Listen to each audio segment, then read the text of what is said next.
Recovery. Written by Nicole Dykes. Narrated by Tor Tom and Lacey Laurel. Chapter 1. Maya. I haven't seen Reese for years, but it still feels the same being near him. Being in his embrace feels comforting somehow, like being held by a big brother. It brings me back to when I was 9 years old and he was 12. We were both skinny and dirty kids, but he told me on that day he'd look out for me. Clearly, I believed him. The door dings, and when it opens, I hear, "Reese?" Reese stiffens and lets me go, stepping back like he's surprised with himself. "Blair." I turn to where he's looking and see a beautiful blonde woman, the rich bitch type, eyeing me with uncertainty and then looking at him. "Are we adopting another kid?" "Kid? I'm 20, not a kid. And what does she mean by adopting?" I focus on Reese and notice a rose gold band around his left ring finger. "You're married." He gives a quick nod, still clearly not someone with a ton of words. It's been so long since I've been around him. It's been so long since I've felt safe. "Yes, this is my wife, Blair." He turns toward her, and I swear, I almost see a hint of a smile on his face. That's new. And no, this one's over 18. He looks pained as he gazes at his beautiful wife. She was like a little sister to me. I feel the guilt flowing off him, guilt of leaving us all behind. But I never blamed him. Hell, who wouldn't get out if they got the chance? He was just out of high school and badly in need of a rehab. I was back with my mother at the time. We hadn't exactly been around each other much when he left town anyway. I see Christian hovering toward the back of the store, and it pains me to see him again, too. I haven't seen him since Charity and I were seniors in high school. Since she took off. He looks different, more grown up, less sad. And for whatever reason, that doesn't make me think he's okay. I sense it's fake. But I can barely feel anything at the moment. Still numb, and so agonizingly tired of everything. "Tell me what happened to Trey." Reese demands my attention, and I focus on him. My chest aching and my soul tired. I've just told him I'd come straight from Trey's funeral, blurting it out because how do you say that without it being a shock? Trey was a kid, and now he's gone forever. I can't. I shake my head from side to side in slow motion, trying to will away the memory of my little brother laying in the dirt outside our house. He nods his head. "Okay." "He's gone, Reese. And I hate everything." My eyes lower to the floor. "Everyone." Getting right to business, not prodding me any further for details, he asked, "Do you need somewhere to stay?" Still the same Reese. I lift my eyes to him. "Have you noticed how similar St. Louis and Kansas City are?" We grew up in Kansas City, in the worst part of Kansas City, where if you visit there, they tell you not to go, where the sounds of ambulances, police chases, and gunshots are frequent. I shiver at the thought. He seems to be thinking it over. "Yeah, they are. What can I do?" He sounds almost desperate to help me. Nothing is going to truly help, but I feel like clawing at my own skin, trying to escape this hellish feeling.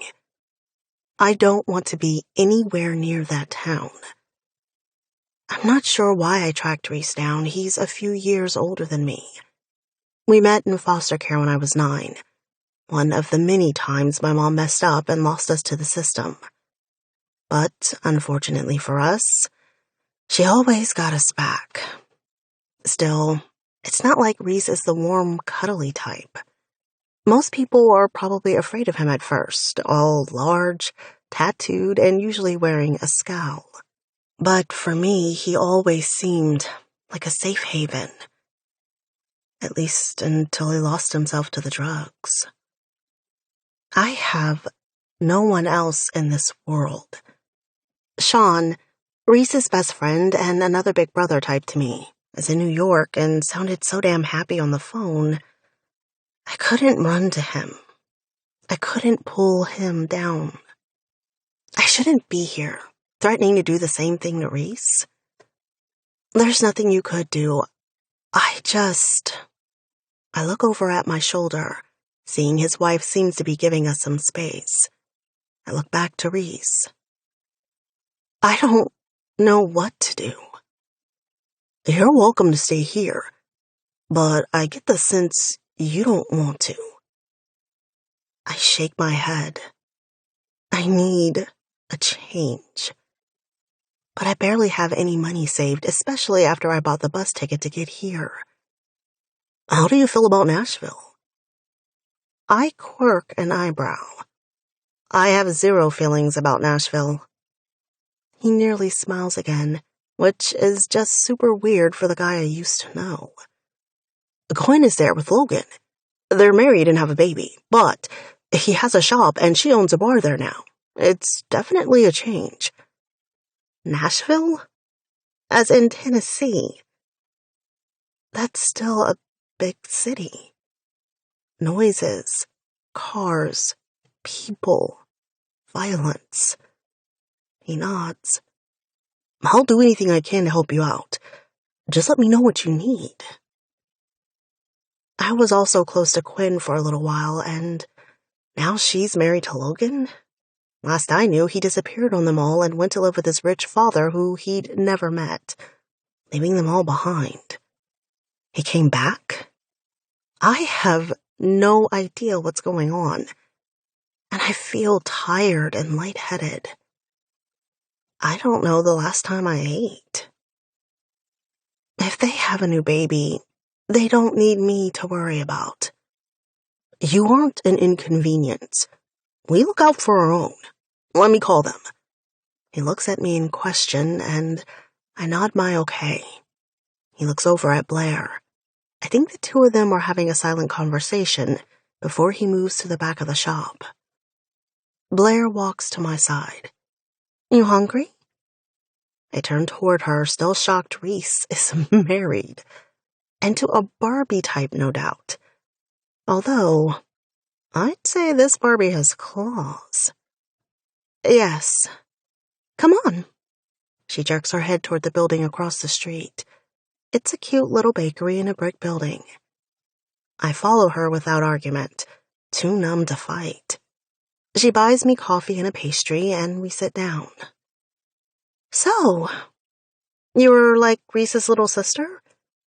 That must mean you're either Charity or Maya.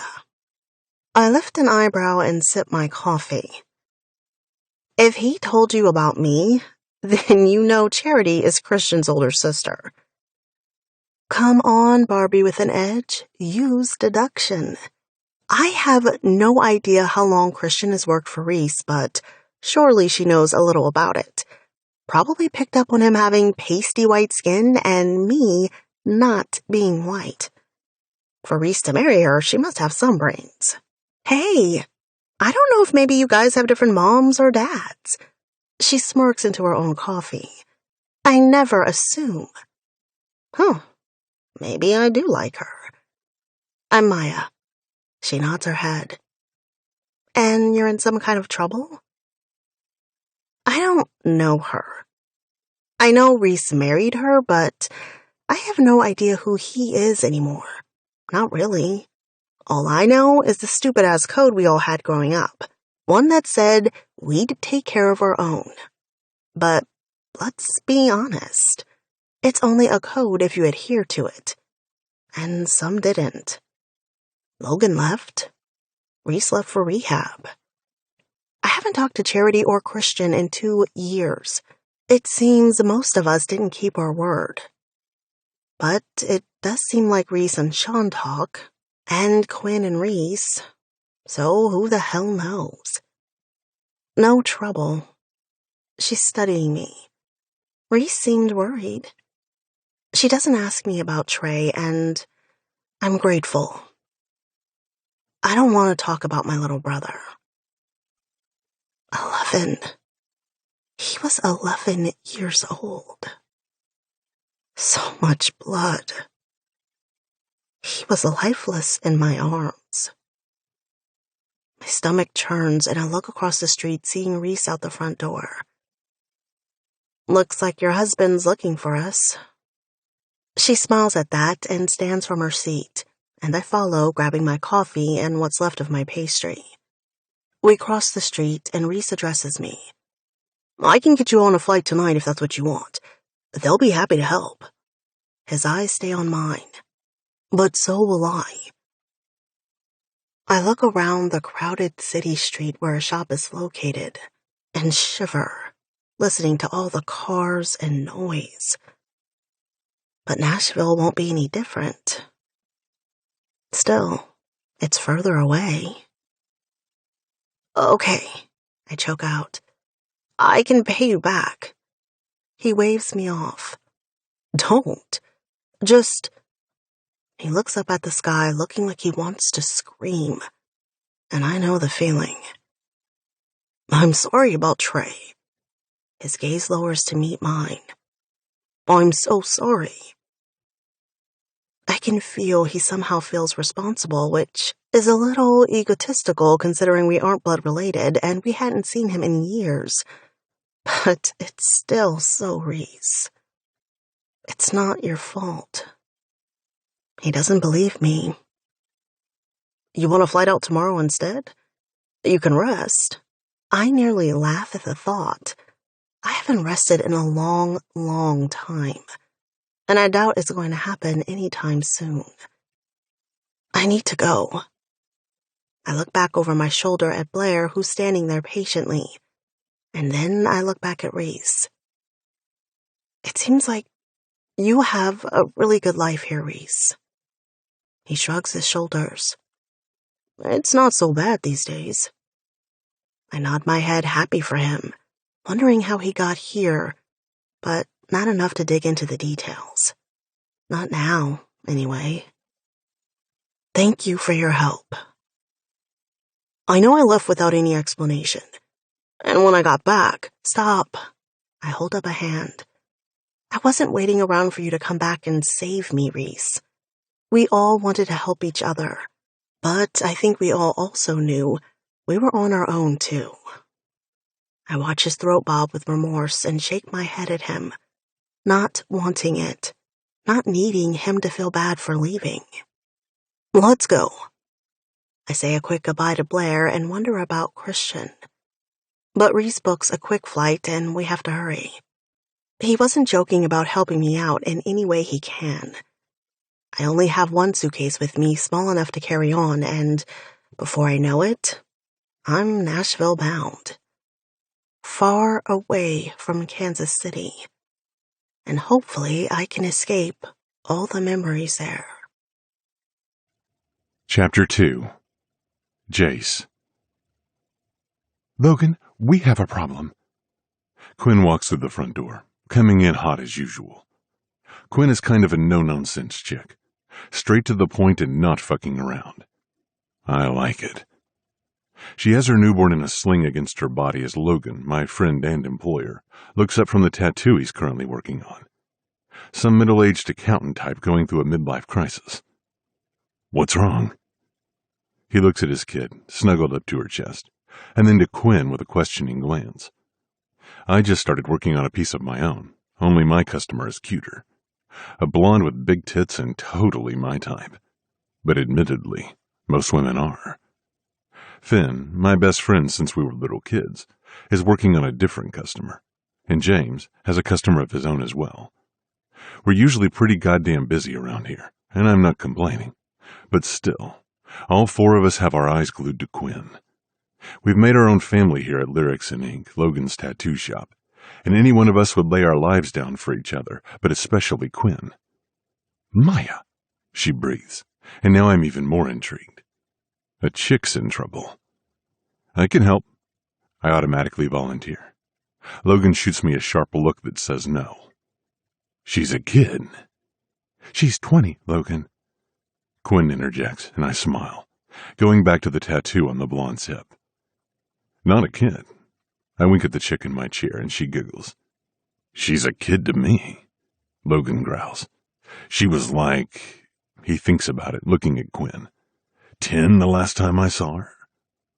She gives a quick nod. Yeah, about that, I think. I have no idea who the fuck they're talking about, but they grew up together in Kansas City. Finn and I grew up in small-town Kansas, but we all moved down here, and I, for one, haven't looked back since. What's wrong?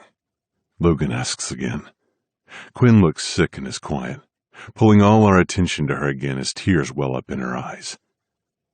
Trey died. What the fuck are you talking about? Logan looks horrified, and I wonder who Trey is. Who's that? Finn asks. Her breath is shaky. Her little brother. Jesus.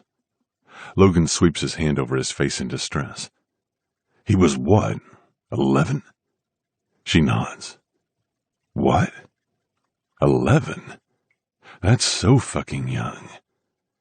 She seems to hold her baby a little closer, and you can't blame her when we're talking about this. What happened? Logan asks, not touching his customer anymore. She shakes her head. I don't know. Reese didn't ask. Of course he didn't.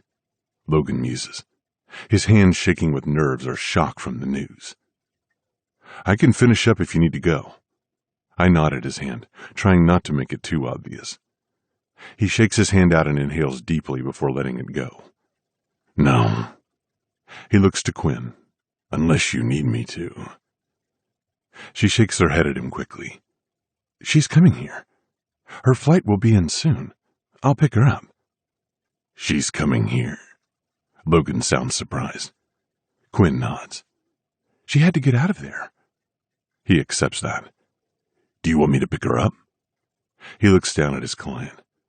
I can cancel the rest of my appointments. She waves him off.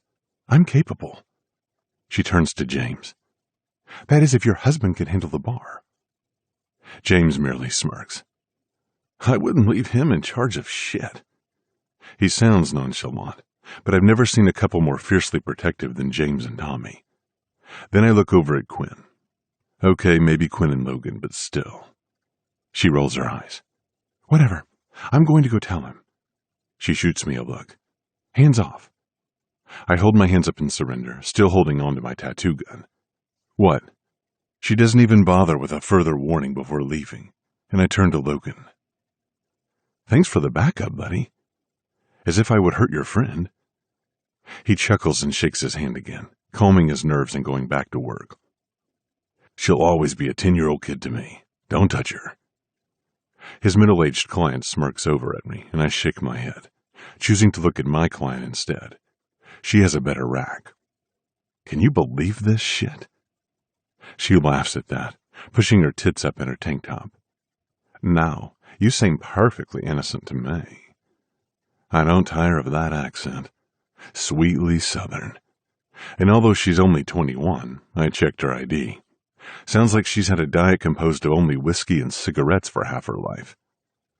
I'm an angel. I wink again and Logan scoffs. Stop hitting on the clients. What? You think you're my boss or something? I shoot back. He just shakes his head. I like it, the girl drawls, wetting her lips with her tongue. I could probably have a night with this chick, but I'm growing tired of that shit. I should probably ask Logan more questions about this Maya chick, but I figure he'll tell me what he wants me to know. I'm not really one to pry. and it sounds like I'll be meeting her soon enough anyway. Chapter 3. Maya. It's past 10 when my plane touches down in Nashville. It's Quinn who's waiting to pick me up at the airport. I'm worn and still numb, not allowing my mind to go to Trey the entire flight, even if that's where it relentlessly tried to go. I just stayed frozen. Quinn looks almost the same as the last time I saw her, which wasn't that long ago, but it feels like a lifetime has passed. She still dresses the same, jeans and an oversized tee swallowing her frame, although now she has a glistening wedding ring on her finger and a baby strapped to her chest. Holy shit. It's insane how much can change in a few years. Hi, Maya. Her voice is still sweet and raspy, her blue eyes filled with unshed tears. Hi, Quinn. We go out to her car, and after she secures her infant in the back, we drive the streets of Nashville. It's all lit up bright from neon as she navigates through the city deep into the heart. I cringe at all the cars around us. It's definitely a big city, and I crave desolate land, a whole lot of nothing. But at least it's not Kansas City. She doesn't ask about Trey or what happened. It's not really her style to pry. She parks her car in front of a building tucked in with several other shops and businesses. I see Lyrics in ink printed on the large glass window, and I smile. Quinn has always loved music. It's something we used to have in common. She taught me a lot about pitch and different notes when I was a kid, eager to learn with hope in my heart. Hope that I might get out of where we came from and find my way to a stage. Stupid. She points to the building next to the one we're parked in front of. So, that's the bar, the lyrics part of Lyrics in Ink. I noticed that the door has the same symbol as a tattoo shop. And then, she points to the other door. That's the tattoo parlor. The ink. We can put you to work at either place. I don't know how to tattoo anyone. I try to joke, but my tone comes out dull and flat. They could use a receptionist. She looks over to the bar. But I'm partial to the lyric side. She cocks her head to the side. You still sing? I shake my head quickly, shutting that shit down. No. She studies me, but then shrugs it off easily. Okay. We can always use a waitress. Completely up to you. I shouldn't be surprised they're so willing to help, but it's still hard to accept. Although I did go to Reese, I had no other choice. I definitely have waitress experience. My eyes meet hers, and I hope I've softened my gaze. Thank you, Quinn.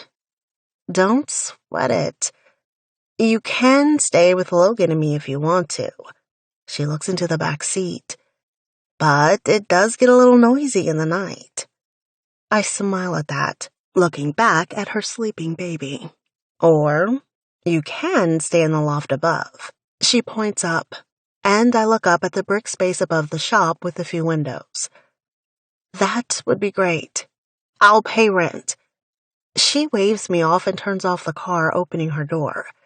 Don't worry about it. You'll have a few roommates, though. My entire body tenses, but I don't object. I can't. I just need to be patient and save. Then I'll get far away from humans. Okay, that's fine. I hop out and grab my bag as she grabs her baby. We go into the tattoo parlor, and I see Logan immediately. He seems to be the only one here. Maya! He stands up. Holy shit, you grew up! Quinn rolls her eyes. Men. She hands their baby to him, and he cradles the still sleeping infant to his chest. She smiles at him, and I see the same love they've always had for each other in her eyes. She's going to live upstairs with the guys. His brows furrow. You sure that's a good idea? It's fine. I cut in, the exhaustion growing to be too much. He grins, a playful smirk on his face, and he seems happy. Well, you better give them hell then. I have no idea who the guys are or why he's smirking, but I don't care. That's pretty much what I do. He smiles, and then sadness comes over him. I know he wants to say something about Trey, but he doesn't. Quinn leads me up the stairs at the back of the shop and then pushes open a metal door that looks heavy. Jesus fuck, Quinn.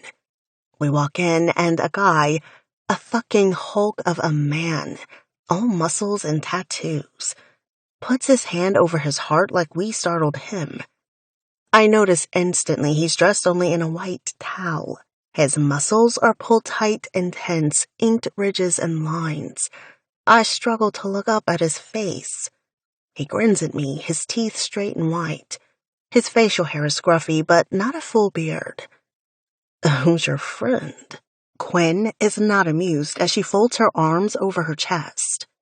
She's your new roommate, so you better put on some fucking clothes.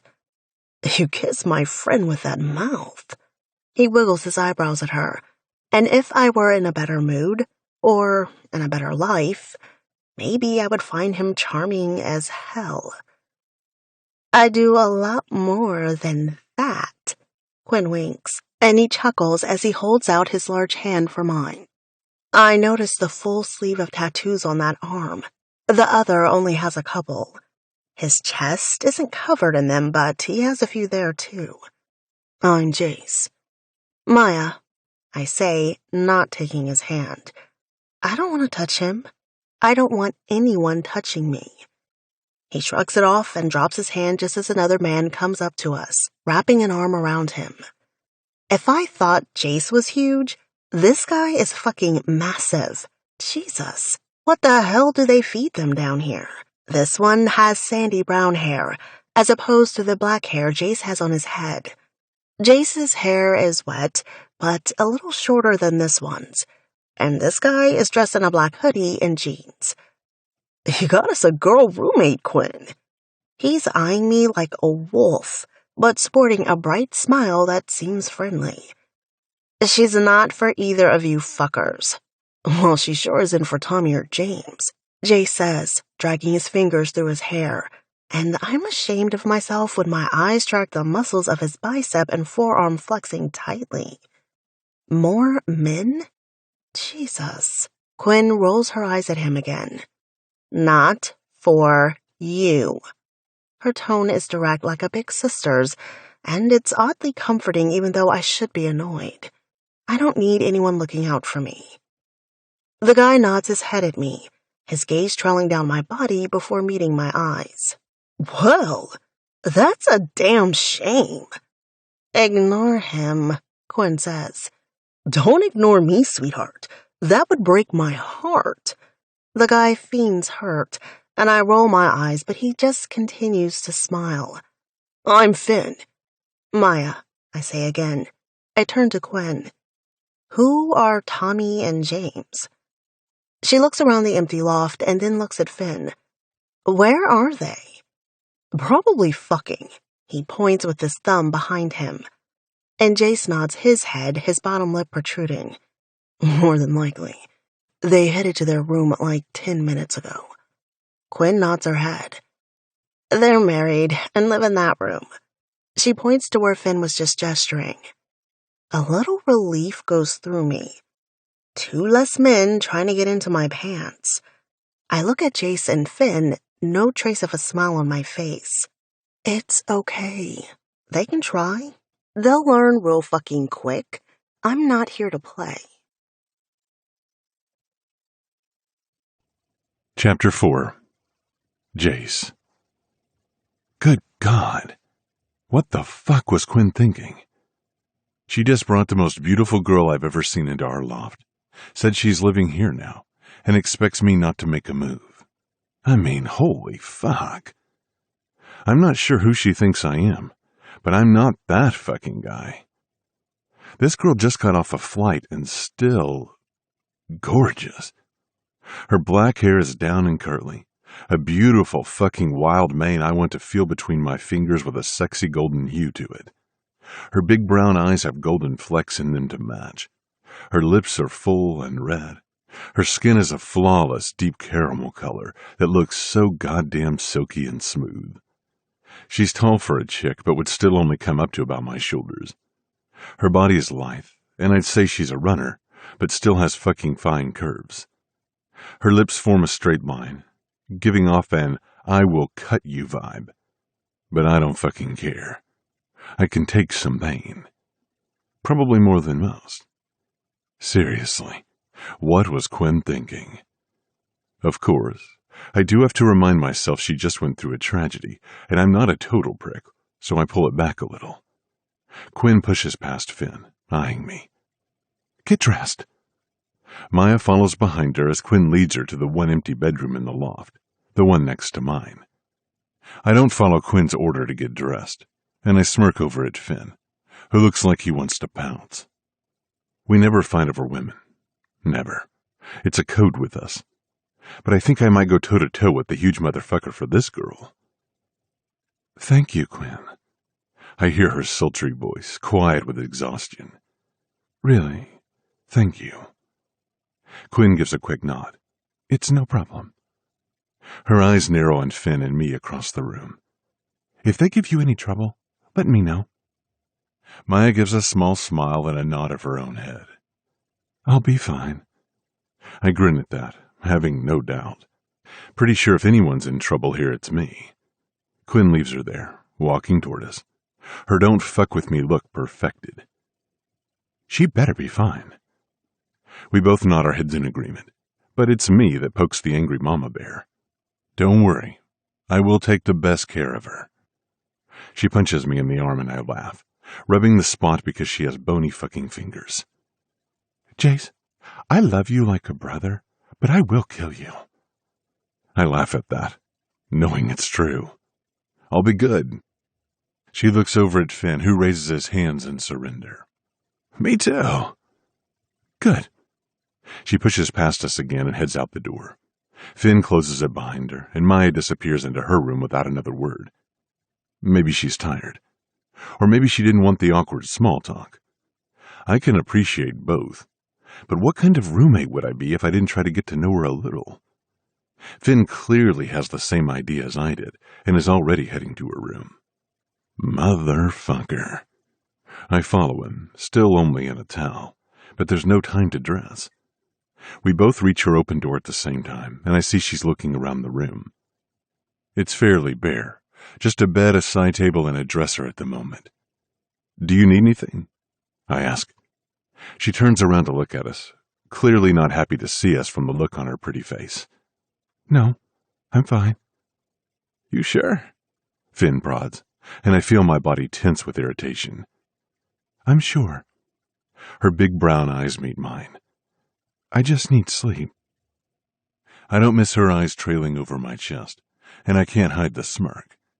My body doesn't offer sleep, but she's sure looking at it. She drags her eyes back up to my face, then looks over at Finn. Can I help you guys with something? Attitude is dripping from her, and it does nothing to suppress my need to get to know her. She lost her little brother. She left her home to come here. Suddenly and without warning, it hits me hard that beyond the deep brown orbs with golden flecks, there's agony, grief, guilt, regret, deep-seated pain that more than likely goes deeper than losing her brother.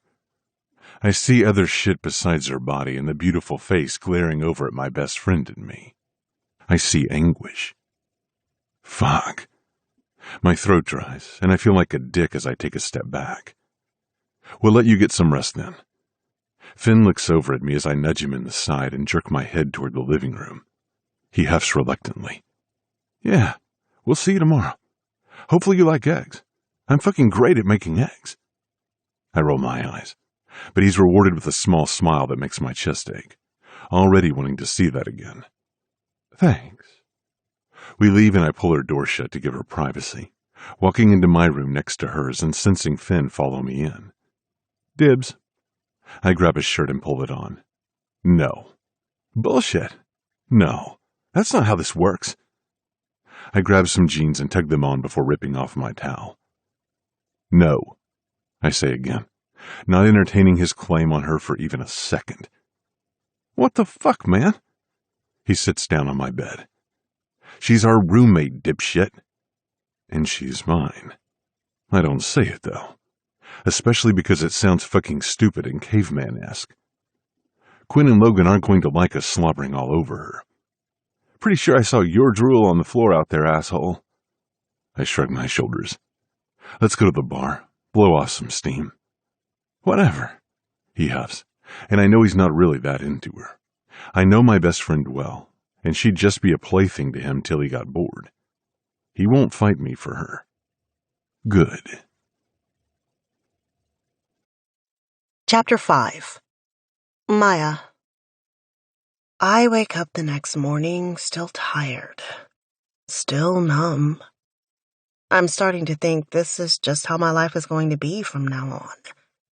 Haunting nightmares, sickening abyss, not caring, not awake even when my eyes are open, just floating through life and hating everything. I climb out of the bed that was surprisingly comfortable and stretch my arms to the sky. I'm only wearing a thin t-shirt, but it's large and goes almost to my knees. After ducking into the bathroom, I slowly make my way toward the kitchen area of the loft, praying they have coffee. I hear booming male voices before I reach them, and see 4 men all crowded in the kitchen. Jace is the first I see, and he's dressed today, wearing tight black jeans that have holes in them with a gray hoodie that clings to his body.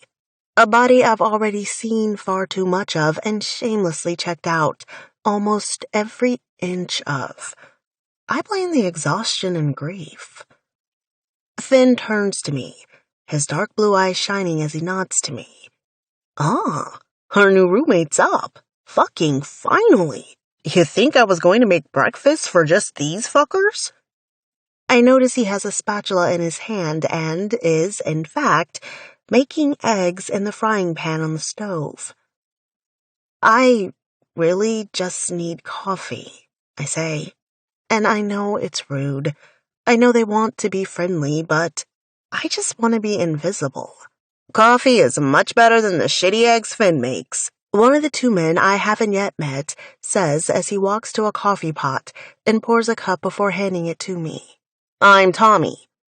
I stare at him, and then my eyes go to the man sitting at the island bar in the kitchen. That must be his husband, James. And I wasn't fucking kidding about what they feed them down here. All 4 men are massive and tattooed. James is black like me with his hair trimmed short and bright white smile. Tommy is Hispanic, I think.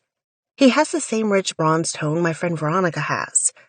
All 4 of them are broad and thick with muscle, all gorgeous, with bright, shiny smiles and tattoos.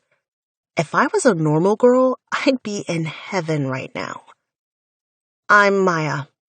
I look around again and then back to Tommy. I take the coffee mug from him. I won't be here long. He just smiles at that, shaking his head and taking a seat next to his husband. Yeah, I said that too. James looks to me. Yeah, I think we all thought we wouldn't be here long. He looks over at Jace and Finn, who are on the other side of the island. But they aren't so bad. Jace raises his middle finger, and I see it too is tattooed. Fuck off. We're great. His voice is deep and smooth, and his eyes are a beautiful hazel color. I notice this as they lock on me. You sleep okay? I nod my head, taking a drink of coffee. He seems a little different today. Less playful. Less flirty. I'm not sure I like it. He's looking at me like a wounded bird, someone who needs to be treated with care. Fine, Finn fills a plate with eggs and bacon and places it on the bar. Eat.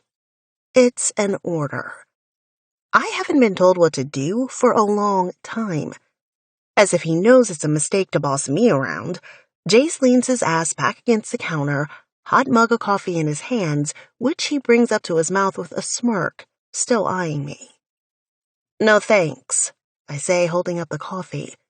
I just need a caffeine fix. You start work with me today, Tommy says, sliding the plate closer to the edge, toward me. Eat and then I'll show you the ropes. Are they for real? No, thanks. I look at Tommy, assuming he must work at the bar. I'm gonna get ready and then I'll be there. Finn places a hand over his heart like he did last night, like he's wounded. I slaved over the stove for you, and you aren't even gonna take a bite? Don't do it. James coughs into his hand. They all laugh and joke around. I sneak out, going to the bathroom to take a shower. When I turn off the water, I grab a fresh towel from the linen closet in the bathroom, surprised that 4 men have managed to do laundry themselves. But this place is fairly tidy. I wrap the towel around myself, tucking the corner of it between my breasts, and looking outside the door before darting into my room and getting dressed. When I'm finished getting ready, I walk out toward the living room and kitchen. I only see Jace now. The place is empty and quiet. His large body sitting comfortably in a chair in the living room, with a plate in front of him on the coffee table. You can eat now. No one else is here. I huff, annoyed, and my brows press together. You think I care about people watching me eat? His large shoulders shrug in indifference. I know you didn't want to eat, but you have to be starving. His hazel eyes lift up to look at mine. We live together. We'll probably be sharing some meals. No, we won't. Is that so? His tone is light, playful, but his voice is gravelly and sexy. I hate it, because I don't. Yes, I'm not here for some fun little sitcom-type comedy. I'm here to earn money and get the hell out. Out of what? I freeze, not liking that I've already said more than I intend. Just out. I'm going down to the bar. You should eat. It's matter of fact and annoying. Why the hell do you all care? You don't even know me. We would know you if you would calm the fuck down and just talk to us. Tell us more than your name and that you crave coffee. I stare at him, annoyed and frustrated. That's not an option. I don't want to know them. No. He just stares me down, unafraid to piss me off, which is infuriating. No. Just no. Yes. No. He grins playfully and picks up the plate, poking the pieces of scrambled eggs with his fork and bringing it to his full lips. Last chance. My stomach rumbles at the sight, but pride is one thing I have an abundance of. Go for it. He opens his mouth and takes a bite of the eggs, moaning exaggeratedly, and my stomach flutters at the strong male sound, which is primal and sexy, like he wants so much more than eggs. He's too good-looking, too sexy, too everything. I bail as quickly as I can, making my way to the door and jerking it open, going down the stairs and into the tattoo parlor. Logan is the first person I see. Hey, you okay? No. That man up there is all sorts of temptation, and that is the last thing I need. I'm fine. Is the only way into the bar from outside? I'm not sure he believes I'm fine, but luckily, he guides me to the back room. I think it must be where they relax if they get a break, but the shop is already full this morning. This is the employee entrance. He pushes open a door leading into the kitchen of the bar. Thanks. He nods. Tommy's in there already. I walk through a swinging door and look around at the bar. It's small, a hole in the wall really, but I like it. It has a certain charm to it. Wooden booths and a few tables, a wooden bar with whiskey posters surrounding it, and a stage. A beautiful, small stage with a single microphone up front. I swallow the pain burning up from my belly.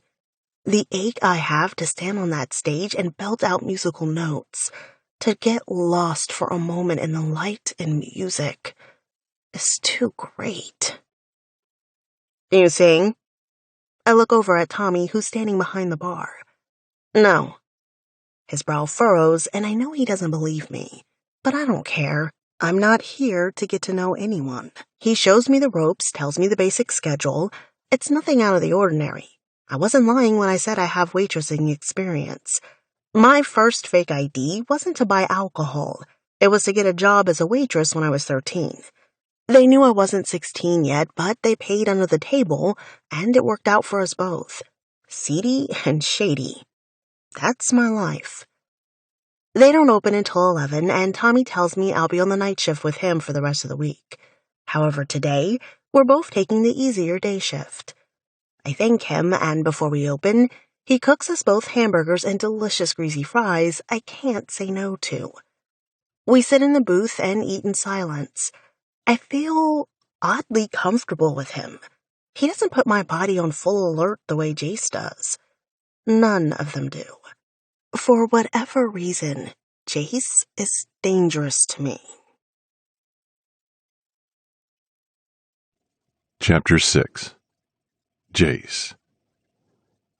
I'm done with my shift at Lyrics and Ink, and want nothing more than to go to the bar side and check on Maya. But I know that's not a good idea. I'm not sure what it is about this chick, but I couldn't stop thinking about her today. The stubbornness in her. To some she may seem cold, but not to me. I see her. I see the pain she wants to hide, that she wants to smash so far down no one can call her on it. She wants to make herself as small as possible so no one will pay attention to her. But that's impossible. Instead of going to the bar, I go upstairs. But she's not at the bar. She's in the living room and on the couch with Tommy. What are you doing here? I direct my questions at Tommy, who looks up from the mindless television they're watching, something on MTV. We took the morning shift.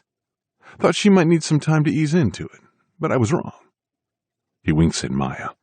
She's a pro. Maya's mouth lifts into a small smile before she wipes it away and stands up. I'm going to my room. I want to beg her to stay, dig deeper into who she is. But of course, I know that wouldn't work with her. She leaves and I plop down next to Tommy. Pro, huh? He smiles. She's amazing. Handles customers well. Even knows how to work for tips. I feel a growl bubbling up in my throat at the thought. What the fuck does that mean? He eyes me with suspicion. Do you have a little crush? Fuck off. He, of course, does not fuck off. He laughs. And if I didn't love him like a brother, I'd punch him for it. I met Tommy and James when I moved here with Finn, but we all clicked right away, formed a bond. And even though James and Tommy were a well-established couple by then, we all moved in here together. I don't think any of us have plans to move out anytime soon. It just works. But now Maya's here, and everything feels a little off-kilter. I want to know why she's so closed off, why she's so determined not to get to know us, why she wants out. Where the fuck is out? She just left Kansas City. Instead, I just go to my room and lay on my bed, looking up at the shelf full of trophies. I close my eyes and hear the crowd roaring loudly. My teammates out on the field, the crack of helmets, the smell of the mud and earth. It feels like only minutes later, but when I open my eyes, I see how dark it is outside and I know I must have been out for a while. I climb out of bed and see the loft is dark. It's also quiet, so I'm assuming Finn is still at work. I go into the kitchen, flicking on the light.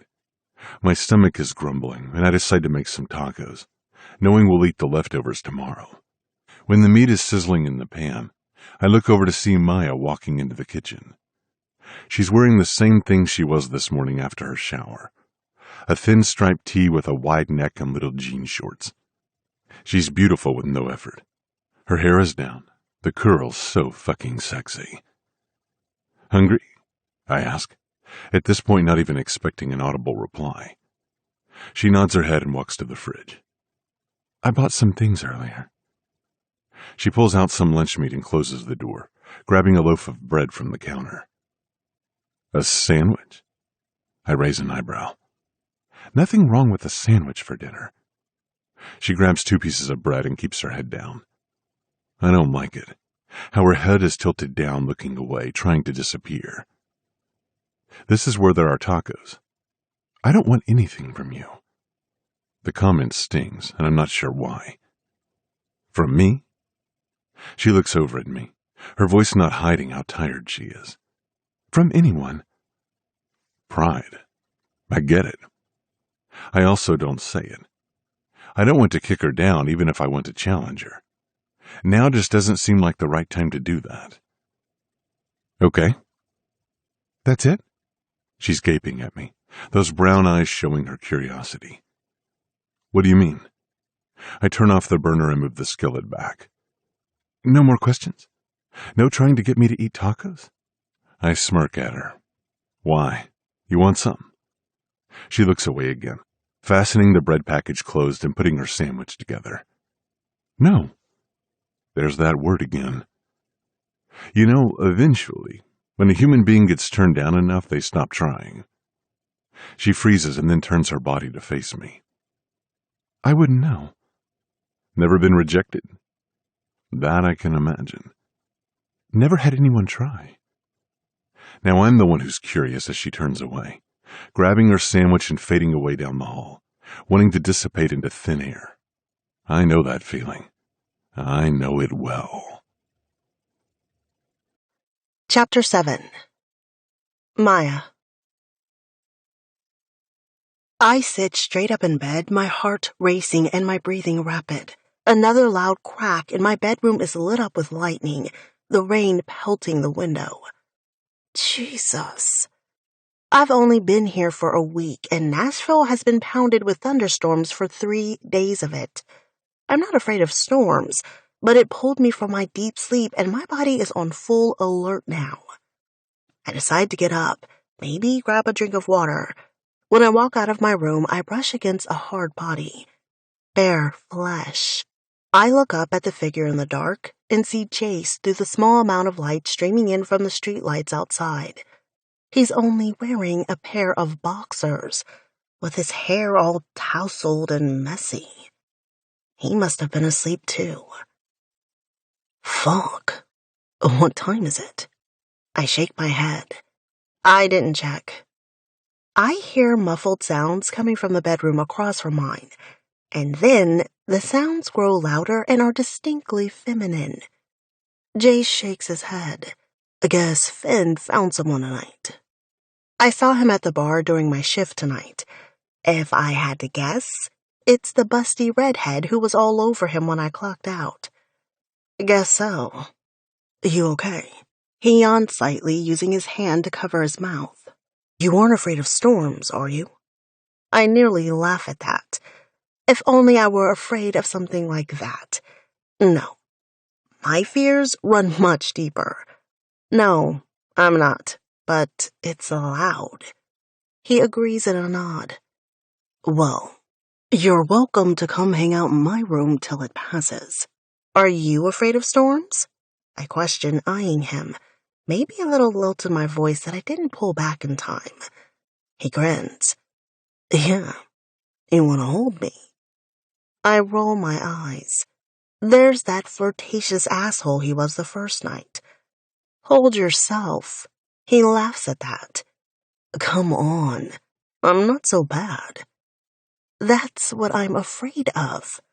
Lightning crackles outside and I sigh, lifting my shoulders. Fine. He looks surprised, but then leads me into his room. I look around at the room that has the same layout as mine. Bed, table, and a dresser. He has a small flat-screen television on his dresser, though. He leaves the door open, and I take a seat on the edge of his bed. He sits at a respectful distance, and I'm appreciative. This is stupid. What are we going to do? I look at his bed. The covers are pushed down and haphazard, so I'm pretty sure he was just sleeping here. And I try not to think about all of the things we could do. It's been a while since I've been touched by anyone, and I don't want to give in to the inherent carnal need for human contact.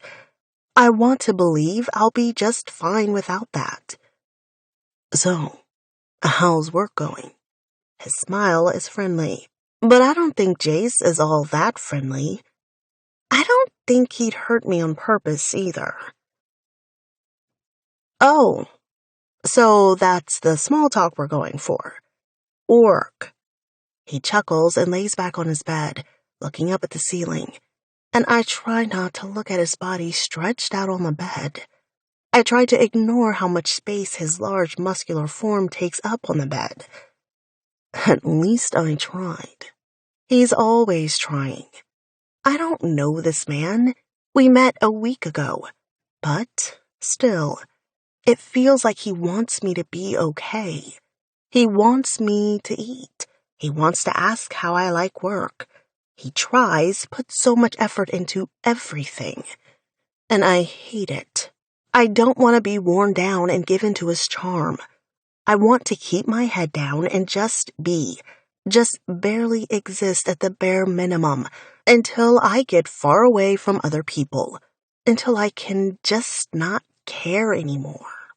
Because caring leads to pain. And I've had enough of that to last a lifetime. What's going on in that head? He's gazing up at me, and I have the urge to tuck myself next to him and then bury my head in next and escape that way. I look away from him and up to a shelf on the wall. A shelf with a shitload of trophies. Holy shit. What the hell? Are you a champion or something? I look closer. Football? Huh. Makes sense with his build, I guess. I look down at his handsome face to see that his expression has darkened. No. That's my line. No, you never played football? Whose trophies are those? It's dark and I can't make out the writing on them. He sits up, clearing his throat. Doesn't matter. I could have sworn this man was an open book, someone with nothing to hide. But as I look into his eyes now, I see I definitely misjudged him. He must have been good. That's a lot of trophies. He shakes his head and shrugs his shoulders, and I recognize the look in his eyes. He's pleading with me to drop it. I'm good at a lot of things. His deep voice, husky and full of gravel, makes that sentence extremely sexual. The fiery look in his eyes only adds to that.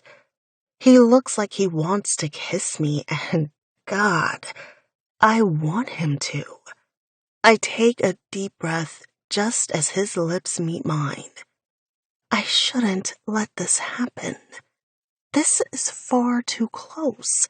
What the hell am I doing? I'm about to push him away, but I feel his hand on my hip strong and sure.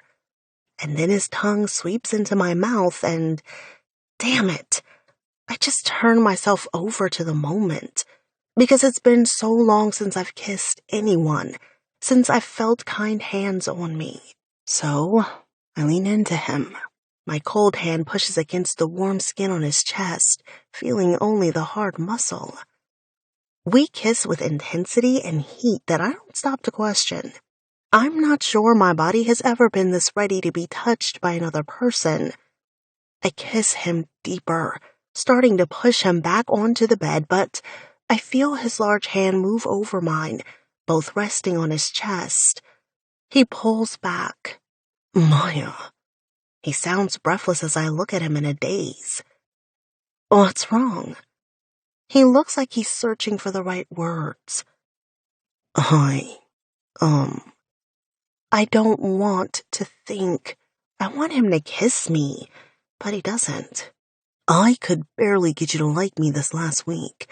I've gotten maybe a few words from you, and now you're kissing me like maybe you want more to happen. So go with it, I whisper. I mean, he kissed me. Did he think I would push him away?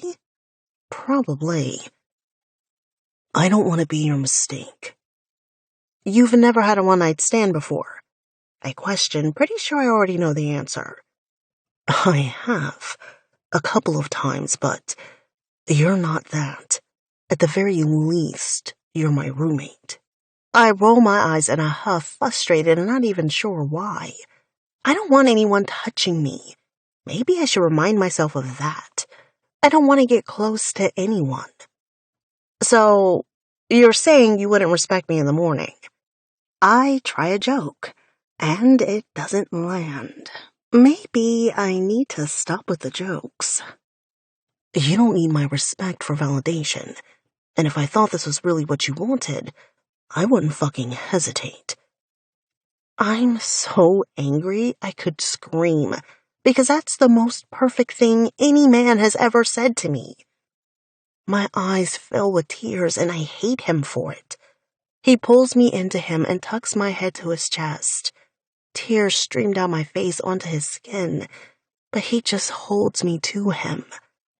He moves us so our heads are on the pillows and our bodies under his covers, but he doesn't stop holding me. His much larger body holds mine, so my face is against his chest, wrapped in his arms, and I just cry. I just let it out, and I don't worry about the consequences. I just weep into the arms of this man who is practically a stranger to me, and he lets me. It's a whole new kind of escape for me, one I wouldn't normally let myself do, but I need it. For once, I give in. Just for tonight.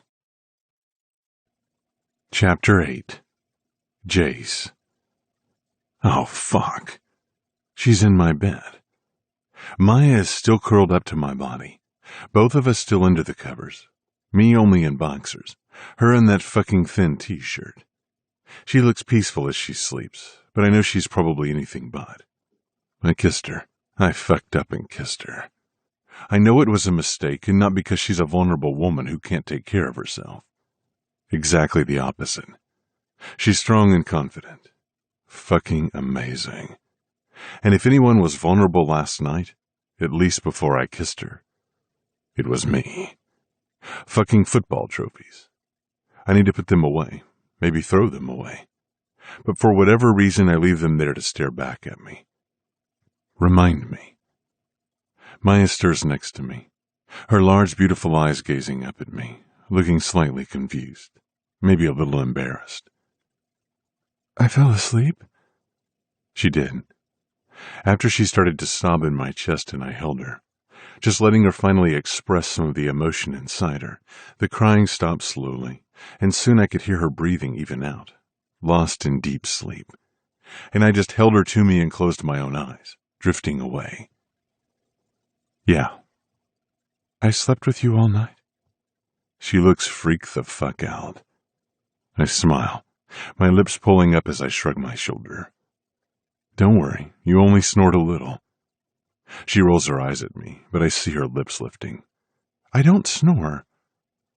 I know she's not happy about letting her guard down, and I understand that. But I don't want her to regret it. You're definitely a bed hog. She sits up, using a band she has wrapped around her wrist to secure her curls into a ponytail. But then she groans. God, they're going to think we slept together. I sit up, stretching my arms into the air and giving her a pointed look. Who the fuck cares? We aren't in high school. They're my roommates. I don't want them... What? I laugh. Thinking you're easy? Trust me, none of us think that. She tosses the pillow that was under her head moments ago at me, and it hits me in the chest. I'll just have to tell them you turned me down.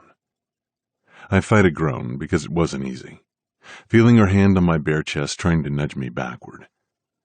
What would her body have felt like on top of mine? I'm pretty sure I know the answer to that. And like I told you last night, if I thought you actually wanted it, I would have gone through with it, no problem. So instead, you just let me cry like a baby? She hates that she let her guard down. I sweep my thumb over her bottom lip that's so pouty and biteable. I think you cried like a grown woman who has too much pain inside to bear sometimes. She swallows, my thumb lingering on her lip as her eyes remain fixated on me. I think you try to be light and funny, but maybe you have some pain too, deep inside. I drop my hand and stand from the bed. We all do. She shakes her head at me, staying in my bed. Not like that. I don't believe anyone has a perfect life, but I've seen people who have experienced tragedy. Her gaze narrows, looking right through me. That's not you. I don't like the way the conversation is shifting, and then my eyes dart to the trophies on the shelf. Her gaze follows, and then our eyes meet again. Hers hold a challenge.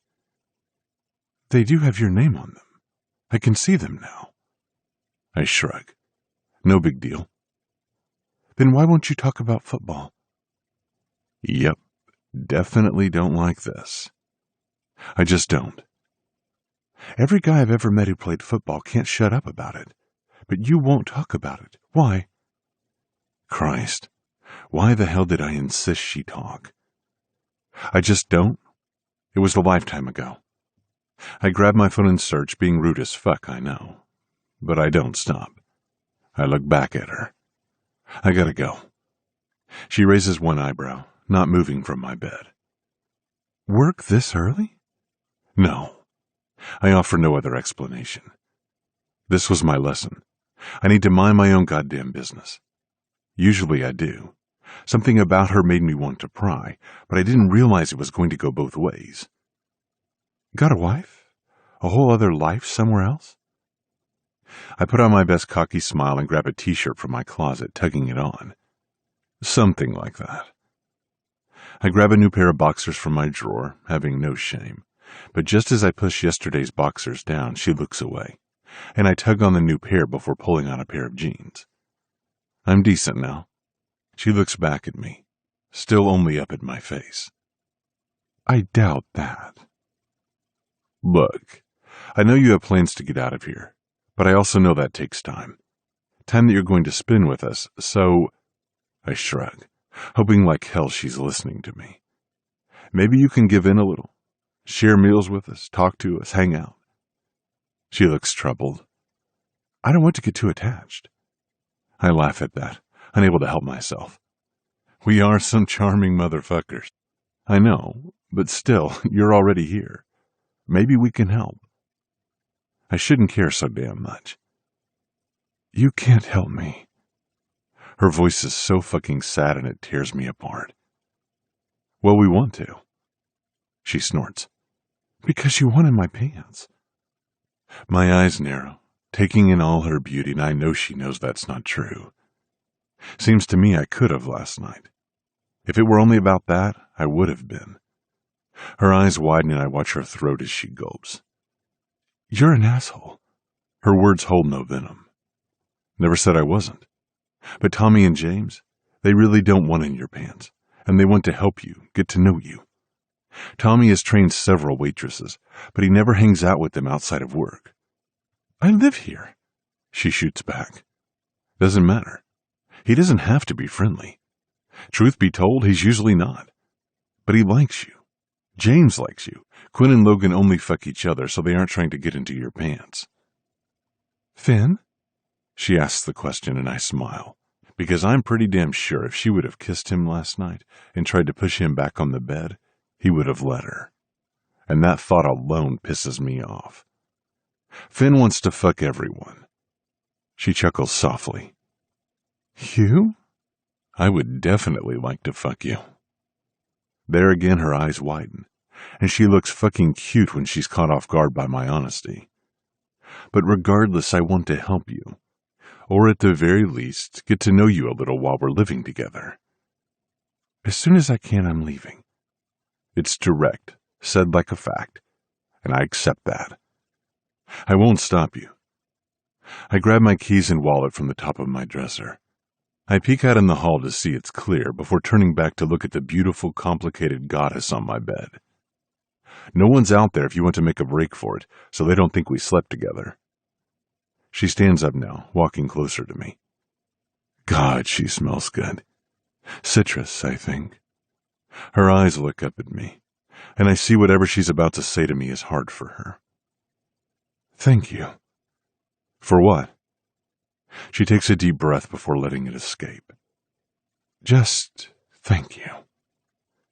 I nod my head in a reply, and she leaves my room, going straight to her own. I wish I could say I'm going to keep my distance now. Let her be strong and silent and stay away from all of us. But I know without a doubt that's not true. Chapter 9. Maya. After a shower and I'm changed, I go to the kitchen, walking cautiously. I can't believe I let myself fall asleep with Jace last night. Way to go, Maya. Doing really great at that invisible thing. I relax slightly when I see it's only Tommy in the kitchen. No one else is around. Mornin'. I smile and take a seat at the bar in the kitchen. Good morning. Long night? He's eyeing me closely, and I wonder if he knows. Would Jace tell him? It's not like anything happened. Not really. Although, I swear I can still feel his lips against mine. Not really. Fucking lightning is so loud up here. Oh, right. It stormed last night. Yeah, it's pretty loud. I agree as he hands me a cup of coffee. And now he's back to studying me because I'm acting like a scared little girl. You okay? I take a drink of coffee before nodding my head and looking around the empty loft. I'm fine. Where is everyone? James and Finn are working the early shift today. And who the hell knows with Jace? He's smiling like it's a joke, but who does know? The way he evaded my question about where he was going this morning didn't sit right with me. I tried to joke about him having another family, but he told me nothing. Is he hiding something? Do I care? Oh, I say and drink more of the delicious coffee. Please tell me you don't have a crush on our Jace. His smile is amused and I want to be mad at him, but for whatever reason, I really like him. I feel a connection to him, and did almost right away. No, I haven't had a crush on anyone since the 2nd grade. He laughs at that. Good. Why good? I approach the question with nonchalance, but I'm not sure it comes off that way. Because you don't want to be here long, right? I've tried to make that pretty clear. I guess I have. Right. He shrugs. Well, I don't want to see Jace get hurt. I snort, the thought seeming so ridiculous. The man appears to be made of steel. Him? He's not laughing. Yeah, Jace is a good guy. He cares, and I don't want to see him get hurt. So, what? You're telling me he's looking for the one? I say it like it's the silliest thing I've ever heard. Maybe. I'm not sure he's actively searching. I think about Finn and Jace that first night, the innuendos and flirtation. But then I think about how he could have had sex with me last night, but didn't. Do men like that exist? He laughs now and takes a bite, pushing a plate of food to me with a fork. Yeah, they do. All I ever wanted was James. When he finally gave in and wanted to be with me, I was done. That's all I needed. I think about what Jay said this morning about getting to know my roommates while I'm here. He told me he wouldn't try to stop me when I leave. I pick up the fork and start eating the delicious breakfast Tommy made, moaning when the omelet hits my tongue. Jesus, that's good. He chuckles. I'm the cook. I nod my head. James is a smart man. I smile at him and he agrees. After I finish my breakfast, I head down to the bar, not stopping to chat in the tattoo parlor. Quinn is here getting ready to open, and since I didn't see Logan in the shop, I'm assuming he has the baby. Morning. She sounds so chipper. Good morning. Did you sleep okay? I know the storms around here can be brutal. I shrug my shoulders. Nothing too crazy. She nods absently as she wipes down a couple of tables, and I start to organize the salt and pepper shakers. The guy still behaving? I nod my head quickly, but look away too fast. Quinn prods further. Oh, God. Did they do something? No, not at all. I smile to myself and shake my head. I actually kind of like them. She laughs at that and then goes behind the bar. Yeah, they grow on ya. Do any of them have deep, dark secrets? The question escapes my mouth, and I wish I could reel it back in. But I want to know. I'm sure Jace is hiding something. Her expression is cautious, her answer guarded. Don't we all? That's so not an answer. Does Jace? She takes a deep breath and turns away from me, pretending to take inventory of the bar's stock, but I know she's avoiding me. None of them have had it easy, Maya. That's not exactly what I asked. I know, but that's all I can say. If he wants you to know his story, he'll tell you. The same way I won't divulge any information to him about you. Did he ask about me? Another question I shouldn't have asked, especially because my tone made me sound almost hopeful. I kind of want to smack myself for it. She turns back around to face me, looking suspicious. No, I just mean I wouldn't if he did. I nod my head. Of course he didn't ask about me. He really doesn't ask a lot of questions. Okay, good. Is something going on? Good job, Maya. No, I was just curious. I'm here to talk anytime you need to. I know where we come from. She looks almost solemn as she looks past me, staring at the wall. We don't always want to talk about it. I don't. And I don't. Not at all. Her eyes meet mine again. Okay, but you can. I'm sure you're angry about what happened to Trey. I'm angry. My stomach twists into knots when I hear my little brother's name.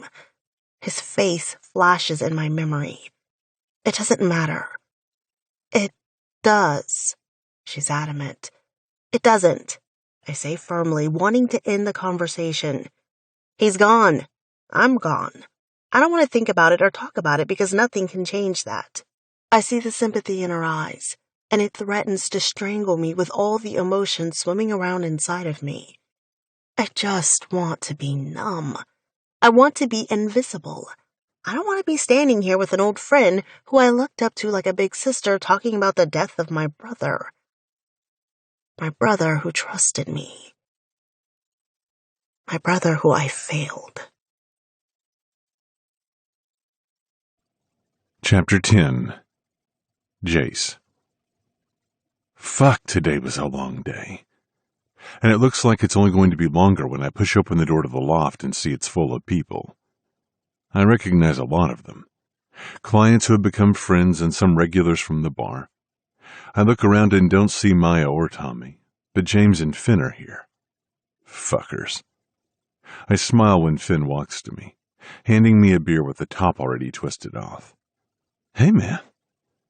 He points to two chicks hanging out by the coffee table that's been made into a makeshift bar. I want the blonde, but you can have the other one. I shake my head at him, bringing the beer bottle to my lips. I'm good. He wraps an arm around my shoulder. You're decent, but with a little practice, you could be good. I shove him away with a laugh. I told you, you aren't getting into my pants. He chuckles at that, taking a swig from his own beer, but then his face grows slightly more serious. You okay? I'm fine, I answer instantly, not wanting to leave any doubt there. He studies me carefully. Okay, now let's party. We've earned it. My best friend is ridiculous, but he's my best friend nonetheless. I go with him to at least be his wingman with the blonde, even if he doesn't really need it. And I'm having a decent time for the most part, even though I'm watching the door. Just waiting for her to get here. She challenged me this morning, Brought up some old shit I'd rather push away and not talk about. But I still can't wait to see her face. I don't know what the hell is wrong with me. And then there she is, walking in with Tommy, looking fucking gorgeous as ever. She's not smiling, though, and for some reason that bugs the shit out of me. The blonde chick is all over Finn, and her friend continuously drags her fingers over my bicep, signaling she wants more of my attention, but she isn't getting it. I excuse myself quickly and make my way to Maya, who's in the kitchen pouring herself some juice she bought and keeps in the fridge. Forgot you're not old enough to drink. She puts the juice bottle back in the fridge and takes a sip from her glass, her eyes glued to mine. Even if I was, I wouldn't. No? She shakes her head. No. She starts out of the kitchen but tosses a sultry look over her shoulder. I've found better ways to calm the noise inside. I think I just gulped. Like full-on gulped, because fuck if that wasn't the sexiest thing I've ever heard. And I'm pretty damn sure she meant it to be.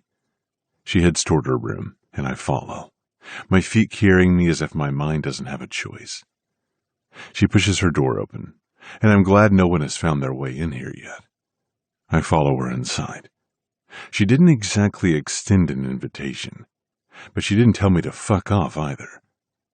I close the door behind me, telling myself I just want to keep the party noise out. And how do you calm yourself, Maya?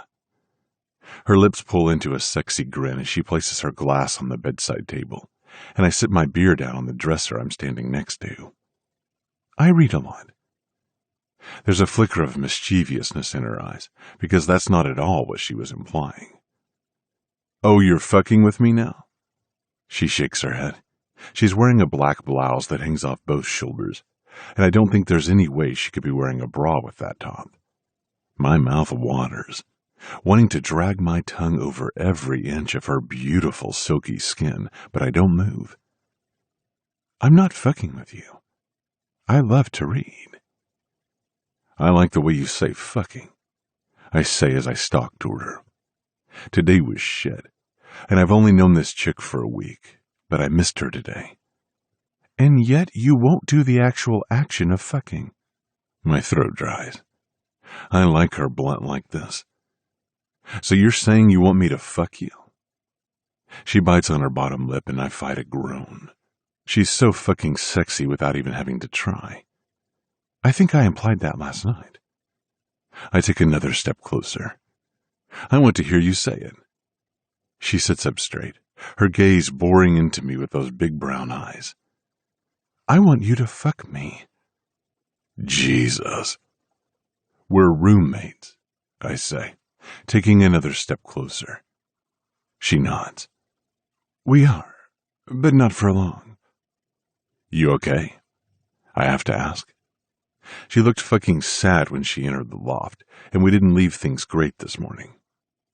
I'm okay. She shrugs out of her shirt, revealing that she, in fact, isn't wearing a bra. And I don't think I can form words when I see her perky tits bare and waiting for me. I'm taking your advice and getting to know my roommates better. Well, fuck. I lift my shirt over my head, and I like the way her eyes roam over every inch of my bare skin. Please tell me you have other ways to get to know the other ones. She smirks and stands up, unbuttoning the top button on her jeans. Yeah, I'll play board games with Finn. My hand goes to the back of her head, my fingers tangling in her silky hair as I pull her to me, my lips meeting hers but not kissing her yet. He's really bad at games.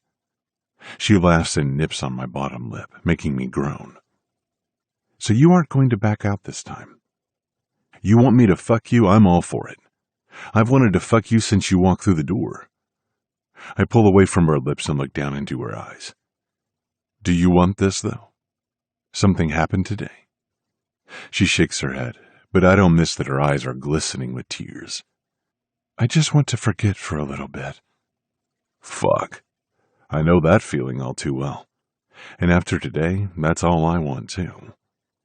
I nod as I bend to kiss her, letting my tongue drag along the seam of her lips before they part and she grants me access.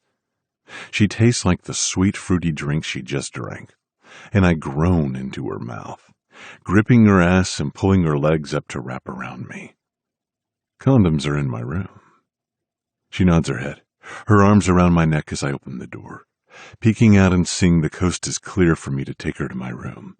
I lock the door and press her small body against it, my hips grinding against her. I don't think I've ever been this desperate to be inside someone before. I'm going to come in my pants like a fucking teenager if she keeps rubbing her pussy against my cock. I guide her feet to the ground and go to my dresser to grab a condom. I'm not going to ask her again. She's a grown woman, smart and competent. She wants to fuck me, and I definitely want to oblige.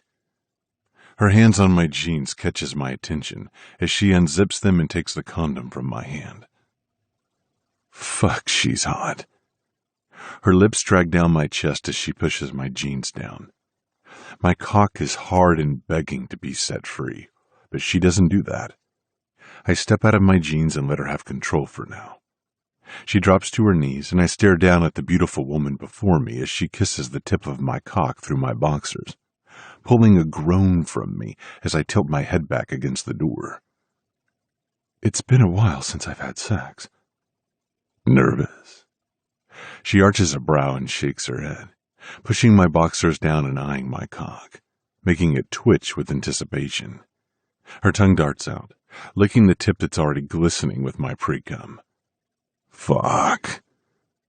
I feel her smiling as she opens the condom and sheathes me. I can barely take it any longer. When she stands up, my hands grip her face, and my lips crash to hers, both of us moaning with need. I quickly push her pants and panties down as she kicks them off, and we make our way to the bed.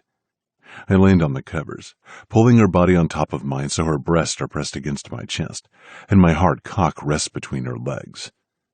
You're so fucking gorgeous, I gasp, as one hand slides over the curve of her hip and down between her legs, feeling her slick arousal.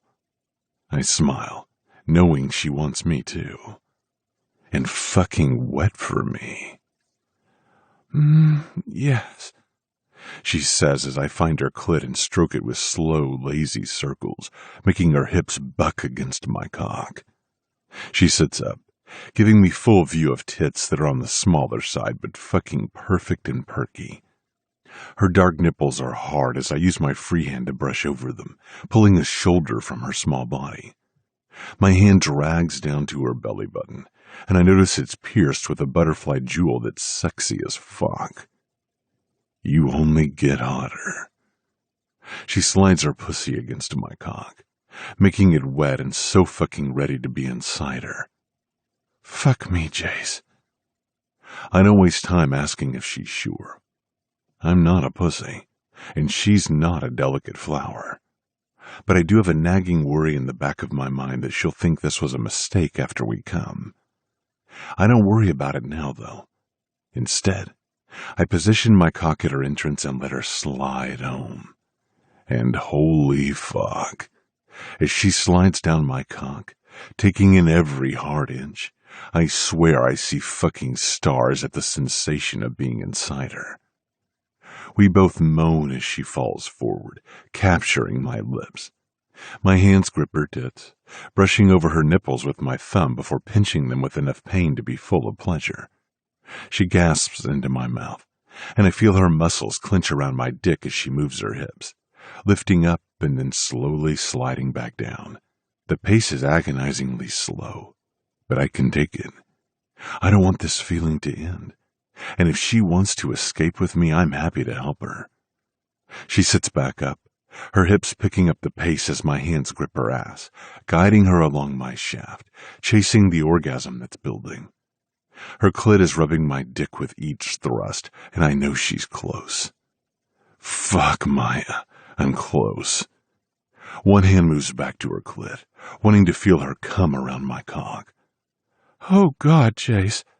Her moan is sultry and full of want as her hips continue to buck against me.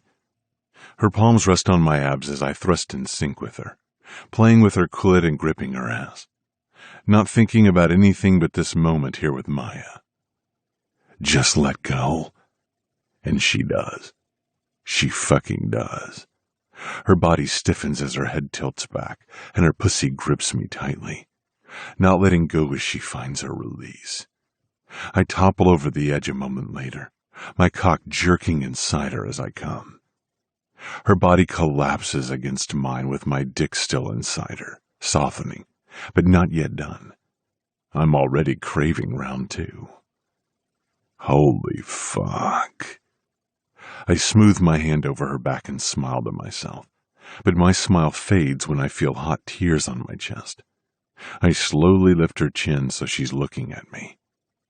Maya? I hate everything.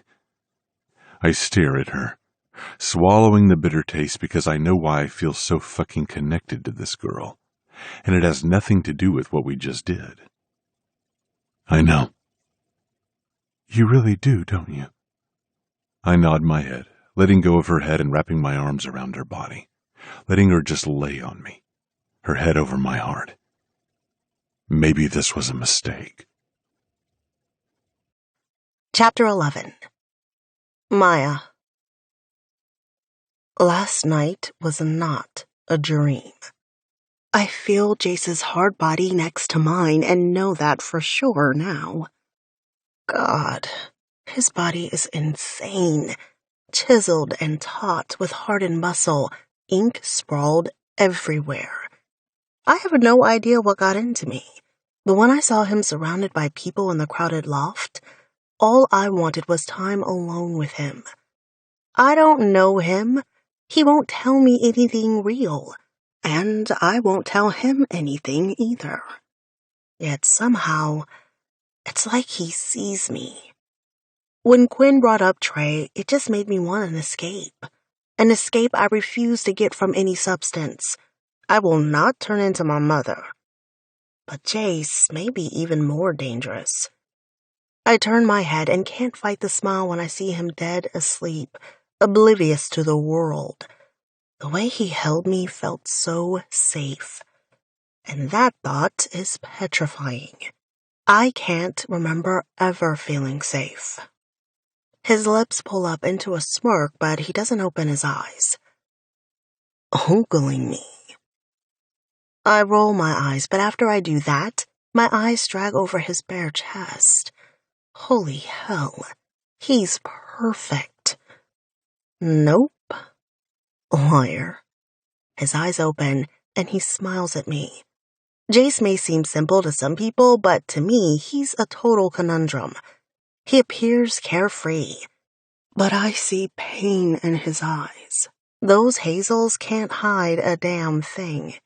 And the way he understands me without any effort tells me Quinn is right. He hasn't had it easy. I should go. He nods. Right. Can't let anyone know we fucked. He doesn't sound bitter. Instead, I think he's teasing me. Do you really want to deal with the questions? His shoulder shrugs. I don't care. I give us a solid 10 in the sack. I'm going to smother you with a pillow. I deadpan, but hate how cute he is. He laughs. You can try. I'm pretty strong. He flexes his right bicep to prove his point, and my eyes stay fixed on the hard muscle. Is that where you go? To the gym? He sits up, pushing his fingers through his messy hair. Sometimes. Still vague. I'm going to go shower. I have an early shift at the bar tonight. Tips suck. I nod as I realize I left my shirt in my room. Without saying anything, he hands me his t-shirt and I slip it on. Don't get too cocky. He yawns. Come on, Maya. We just slept together. You know I'm cocky. He wags his eyebrows, but again, I can't argue. I'll see you later. I climb off the bed, but he catches my wrist gently. Are you okay about last night? For real. No bullshit. I nod my head. Yeah, I needed it. He accepts that with a nod and releases me. Okay, Let me know if you need me again. He expects me to say it won't happen again. I can feel it. But it was fun. Even though I had a good post-orgasm cry, I had a good time. I will. He looks surprised as I wink at him and leave his room to go shower. My body feels deliciously sore, and I don't regret last night. Although, I feel slightly worried about him being my roommate. And, okay, maybe about getting attached. I haven't had a boyfriend in a long time. Not since I let my high school boyfriend talk me into going to the movies with him on a Friday night and left Trey with Mom. I knew it wasn't a good idea. And when I got home, she was passed out on the couch and her fucking waste of a space boyfriend was high and trying to get Trey to snort coke with him. A sickening pain in my stomach makes my fist clench at my side. He was mine to protect, and I let him down. I tried so damn hard to take care of him. I was so pissed off at my boyfriend at the time. I broke up with him and ignored his every attempt of trying to get back with me. All I cared about was keeping Trey safe. And then, in the end, none of it mattered. He's still gone. The emptiness takes over, and I climb out of the shower, getting ready on autopilot. I go to work and still feel like I'm floating in numbness. The reprieve last night with Jace was nice, but I'm back in hell now. You all right? I look over as Tommy places my drink order on my tray. I'm fine. Why? He laughs and shakes his head at me. His smile is so bright, so friendly. You've been out of it all afternoon. I'm sorry. I straighten the beers on the tray, adjusting them so they'll balance. Long night. He chuckles as he makes a drink for another waitress. It's only 6, but it's $3 beer night, and people are here for it. Yeah. I saw you coming out of Jace's room this morning. I'd imagine it was. I gape at him. Shit. I didn't see him when I poked my head out the door. You saw that? He lifts an eyebrow as if to say, why would I lie? Yeah. Shit. He just laughs and hands off the drink to the waitress. You're an adult, Maya. So is he. It doesn't fucking matter if you guys had sex. At least not to us. Us? So James knows.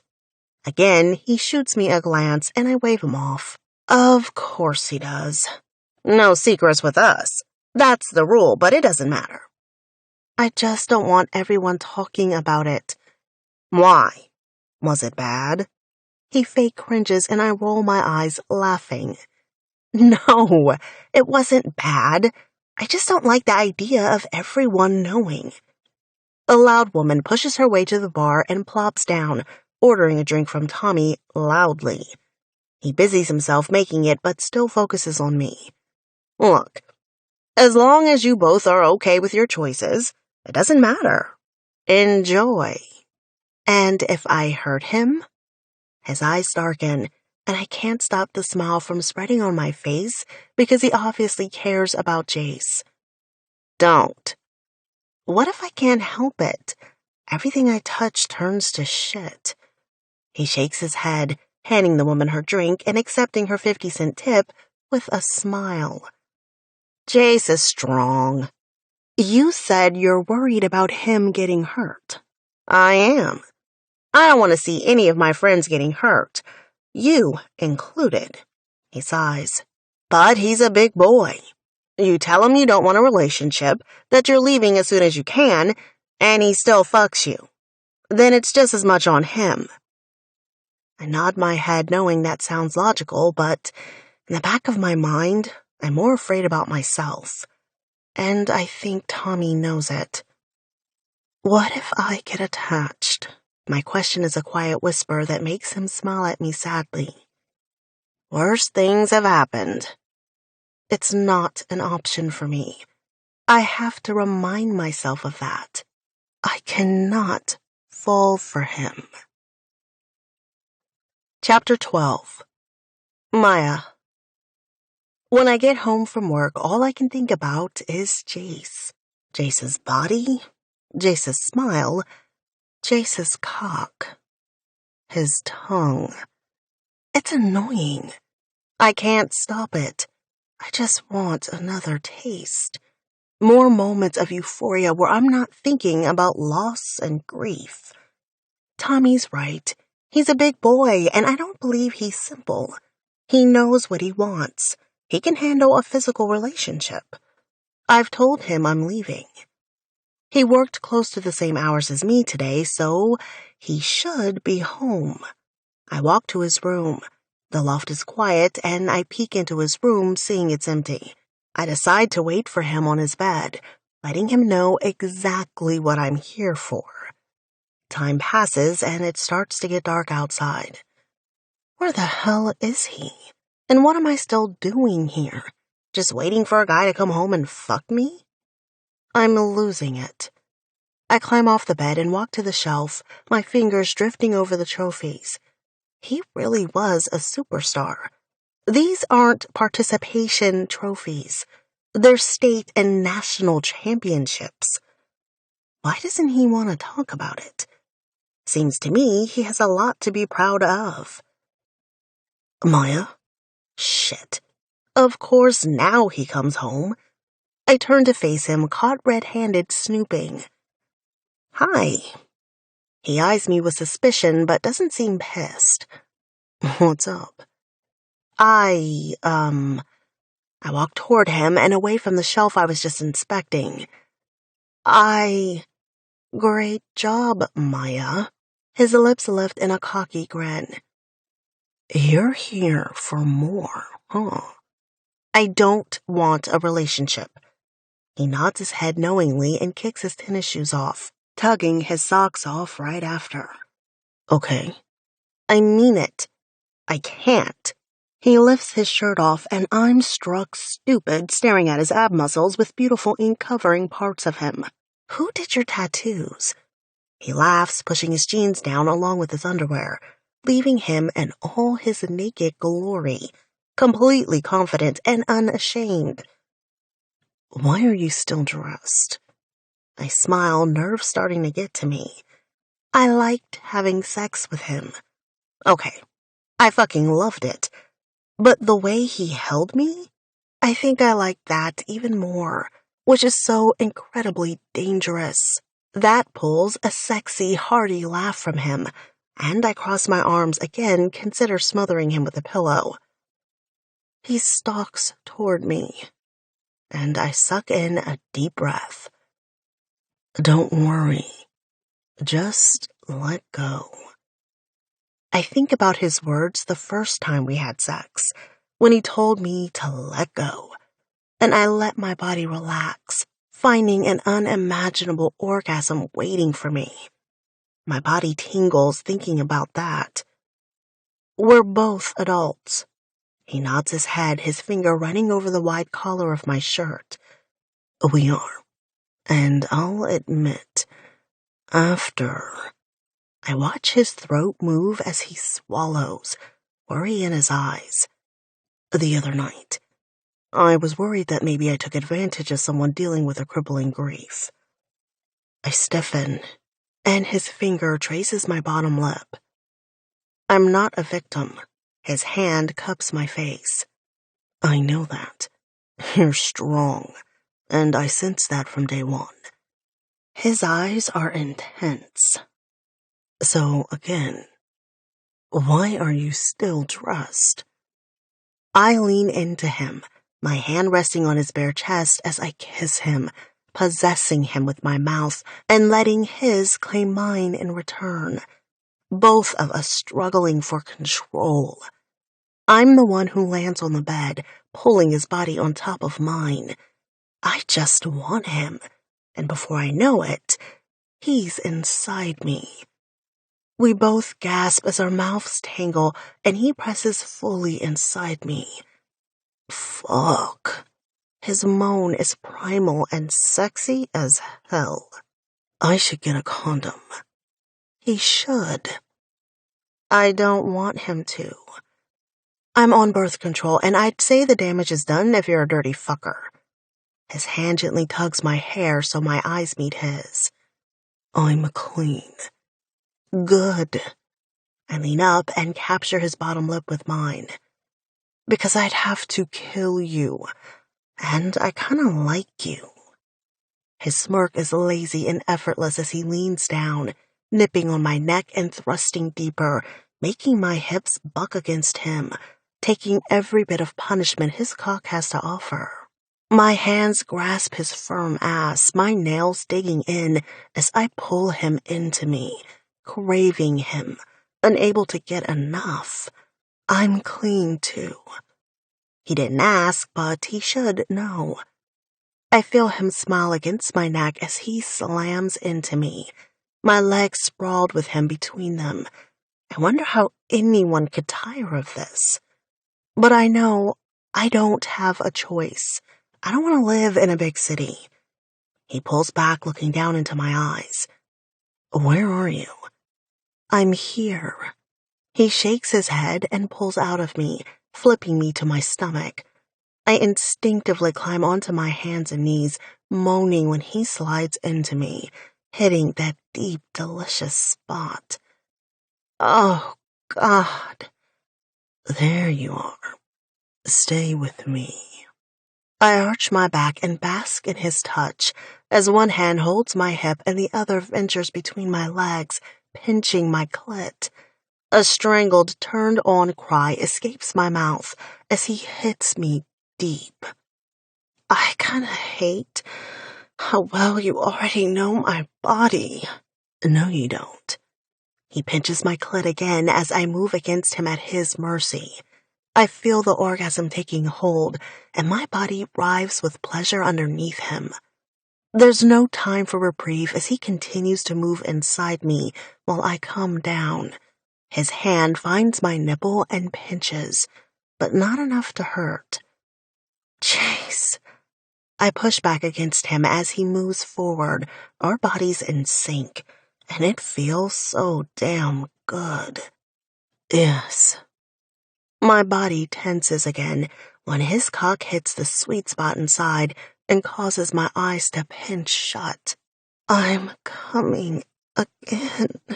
I softly whimper as he thrusts forward, his body punishing and rewarding all the same time. I feel his cock jerk inside as he fills me with his release. Both of us are lost in ecstasy. He pulls out of me and lays down at my side. Holy fuck.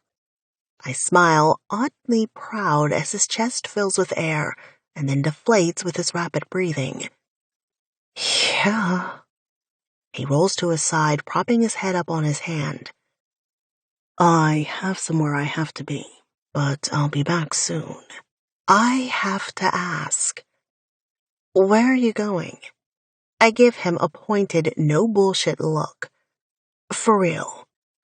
He stands up and grabs a pair of jeans, tugging them on. A meeting. I sit up, vulnerable and still naked, filled with his cum. What kind of meeting? He grabs a clean shirt from his closet and tugs it on. NA.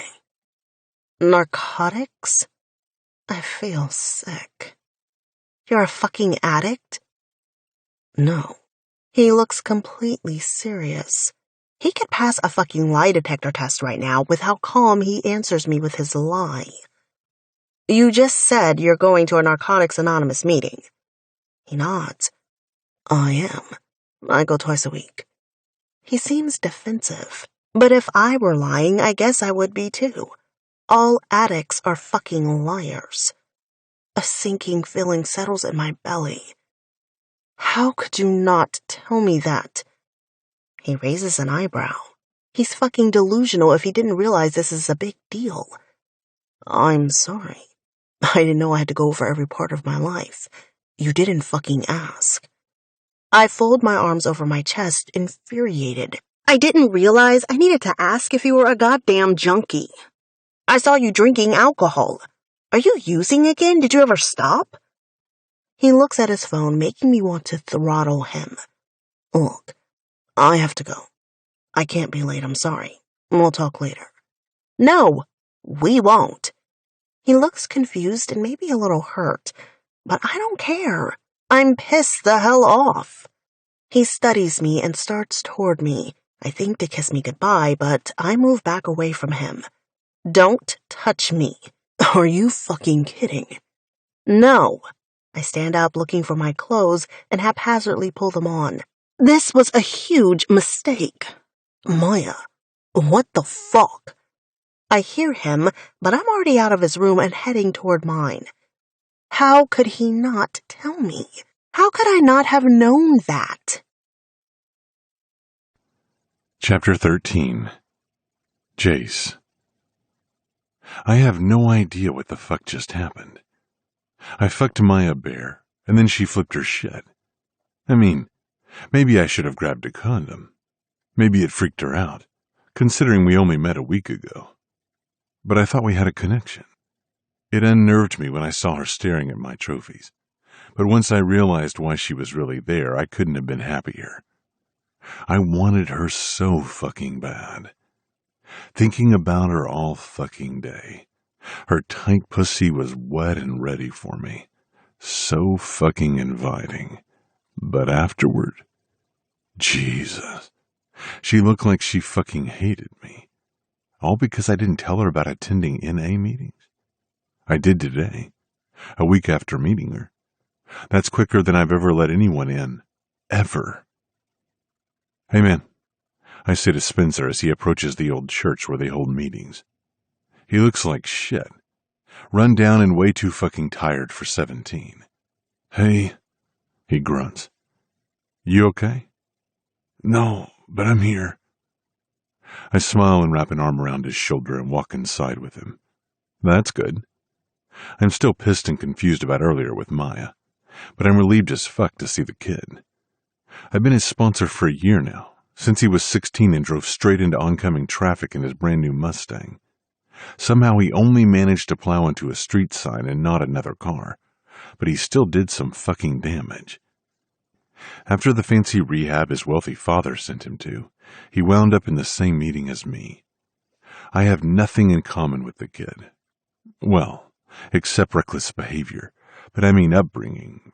And yet, I felt an instant connection with him. Just like Maya. Fuck. I need to not think about her right now. Or the way she looked sick to her stomach when I told her where I was going. How she instantly turned cold and looked like she hated me.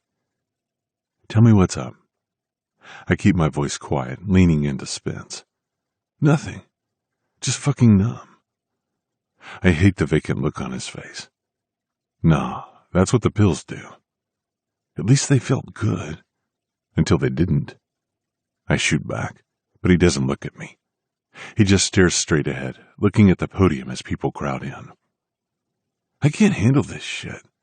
I fucking hate school. I hate everything. I hate everything. And I'm back to thinking about Maya. I know you think that, but you're fucking young. What the hell does my age have to do with it? You're 25. You're young. But I know you hate life too. You put a smile on your face, but I fucking see it. I recoil, hating the kid's words because they're accurate. I try really fucking hard to appear carefree, but I fight demons every day. I sit up straight in my chair, my long legs stretched out. Fine, be fucking pissy. I will.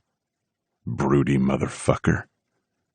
We sit through the meeting in silence, neither of us sharing today, both stewing in our own pissed-off feelings.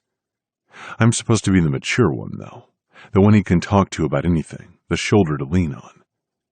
So when the meeting ends and we walk outside, I don't let him off easy. Spencer, talk to me. Did something happen? You're less pleasant than your normal sunny self. His jaw clenches, and I nearly laugh at how angry he looks. Fuck you. Yeah, talk to me. It's everything, like I said. I want to fucking use every single day, and you know what? My dad wouldn't give a flying fuck if I did, as long as I don't embarrass him. I have no idea about the kind of pressure this kid is under. His dad is wealthy and in the public eye, a rock star of sorts. His kid landing in the news isn't great for his image, even if he has a bad boy persona. It's bad PR for his teenage son to be fucked up on drugs. I care. You shouldn't. I do. It's easy to say because I do. He sighs, dragging his hand through his blonde, shaggy hair. I hate him. I know. I hate this. He waves toward a car parked on the side of the street where a man with a camera is perched, not even trying to hide it. You hungry? He nods his head, and I wrap an arm around his shoulder, flipping the camera off behind my back as we walk to the car. I can't tell you it'll get easier, kid. We climb into my car. But you're doing well. Don't mess it up as a personal fuck you to your dad. It was easier when I was high. I didn't give a fuck. It's no way to live. I pull out of my parking spot and head downtown to grab a burger, still thinking about Maya, but glad I have the kid to distract me for a bit. He's a good kid, and he deserves better than he got. Never in a million years did I think I'd say that about a rich kid. Chapter 14. Maya. I take a shower and wash Jace off me, scrubbing away the betrayal but still feeling sick to my stomach. Am I officially my mother now? I mean, my dad was a white tattooed junkie. From the jumbled up story I got from her, she was working and trying to save for college when she met him, fell for his shit, got hooked, and then he bailed, never to be seen again. I've seen one picture of my father that she keeps tucked away in a drawer, hidden from the world, trying to shield her heart from the pain he caused her. Not that she was an innocent victim. She chose drugs and dick over everything else. She let him in. Just like I let Jace in. Jesus, fuck. I let him come inside me. I get dressed and go down to the bar, still seeing red and feeling ill. I see Quinn behind the bar and try to keep my cool, but I'm so damn hurt that she probably knew and didn't tell me. How could you keep that from me? Her blonde eyebrow arches as she studies me with caution. Keep what from you? That Jace is a fucking junkie. I fold my arms over my chest, waiting for her explanation. But she just laughs at me and waves me off. Jace isn't a junkie. He goes to NA meetings. She nods her head now, and it's clear she was privy to that information. I know. I stare at her dumbfounded, feeling like I'm on a completely different planet. Quinn, we go way back. You know me. You know all about my mother. How the hell could you not tell me that? That Jace goes to NA meetings twice a week, and has since I've known him. Yes! I throw my hands up in frustration. People don't go to those meetings for fun, Quinn. She wipes the bar with a rag, her face saddened. No, they don't. So how could you not tell me that? Why are you so worked up?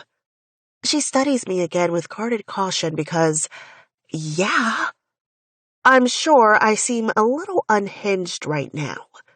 I'm out of my mind with fury.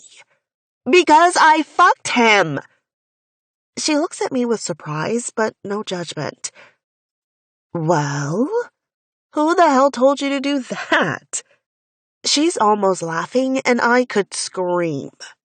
I plop down on the bar stool and put my head in my hands. He's gorgeous and fucking charming.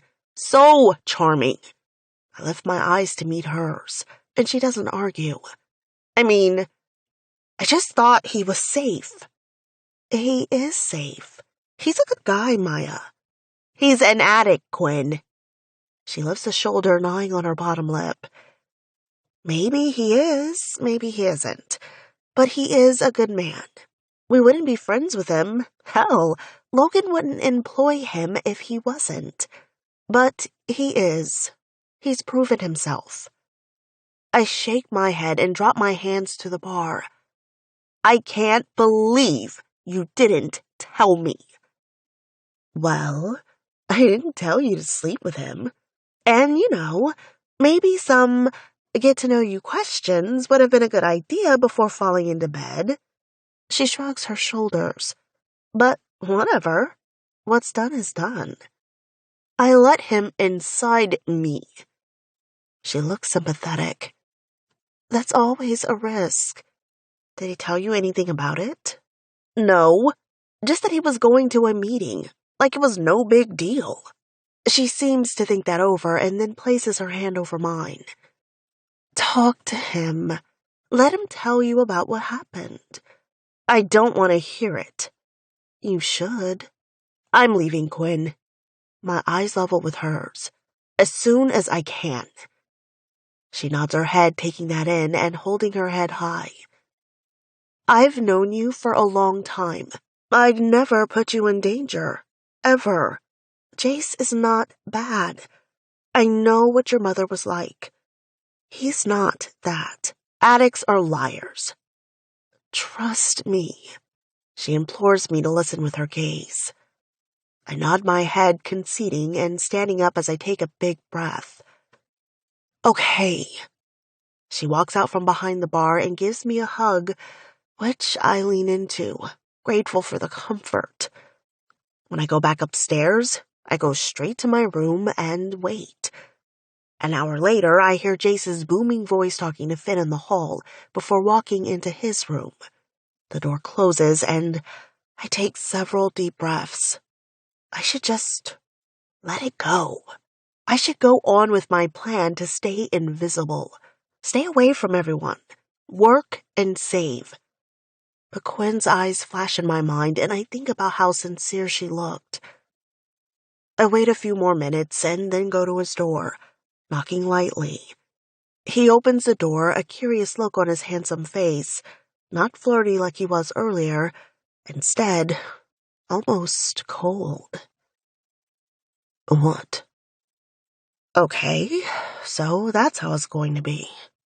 I guess I was a little aggressive earlier. Can we talk? You gonna call me a fucking junkie again? Are you a fucking junkie? His eyes narrow. No. I don't believe him, but I don't have the right to call him a liar. Not really. Not yet. Can we talk? He moves out of the way and allows me into the room, closing the door before turning to face me. What do you want to talk about? If you're not an addict, why do you go to meetings every week? To remind myself to not ever fuck up again like I did when I was younger. His eyes remain serious, but then soften slightly.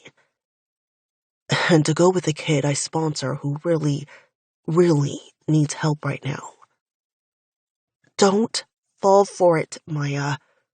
My heart wants to melt at the mention of him helping a young addict. How did you fuck up?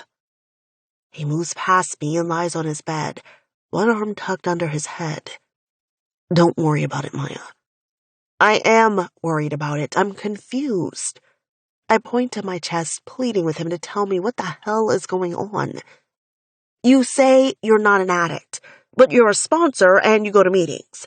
They don't just let anyone in. His eyes dart to the trophies on the wall and then to me. I'm confused. Years later, and I'm still fucking confused. I sit on the edge of the bed. Just tell me, Jace. Please. I don't like begging him, but I need to know because my stomach aches thinking about letting a junkie into my life. I promised myself I'd never do that. Not that I think they aren't worthy of love or understanding, but to guard my own heart, I just can't.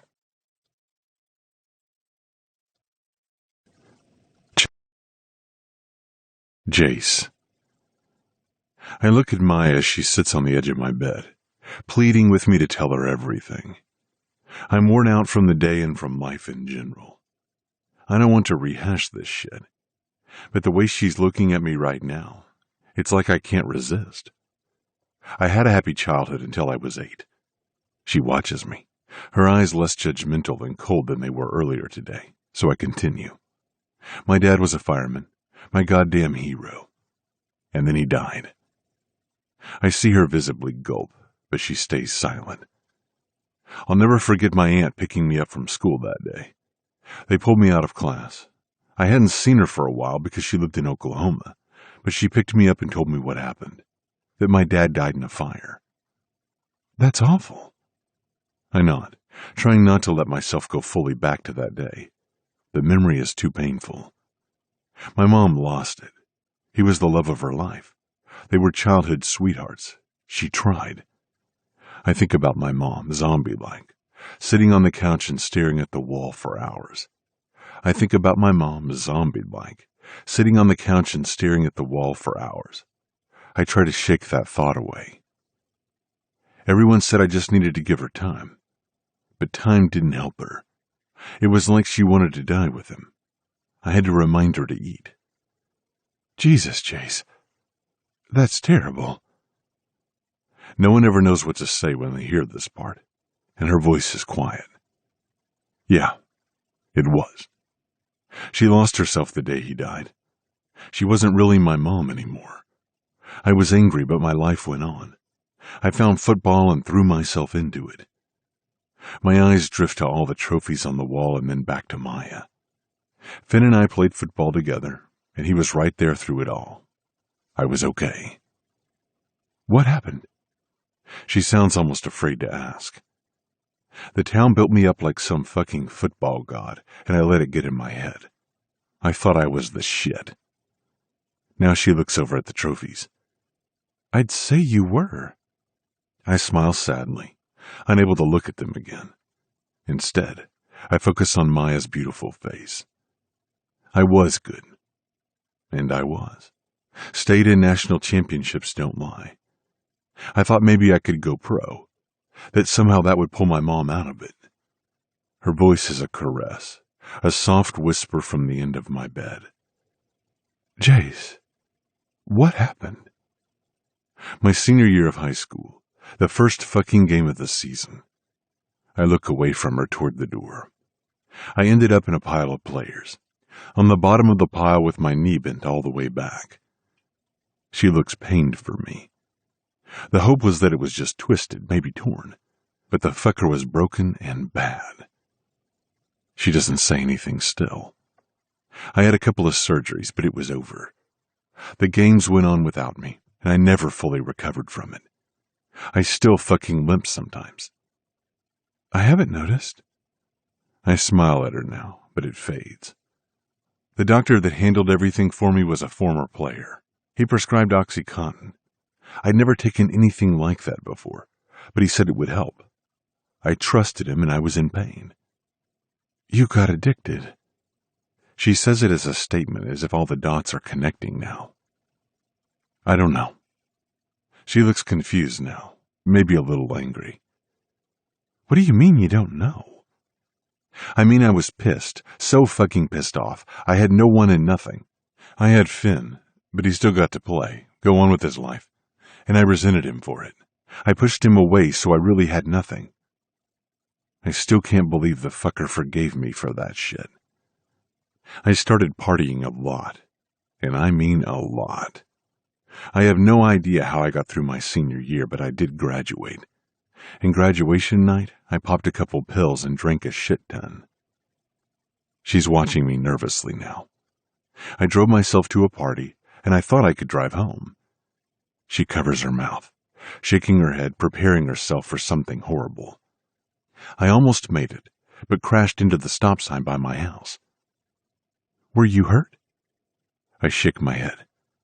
Not really. The airbag split my cheek open, but that was it. I did get a DUI, though.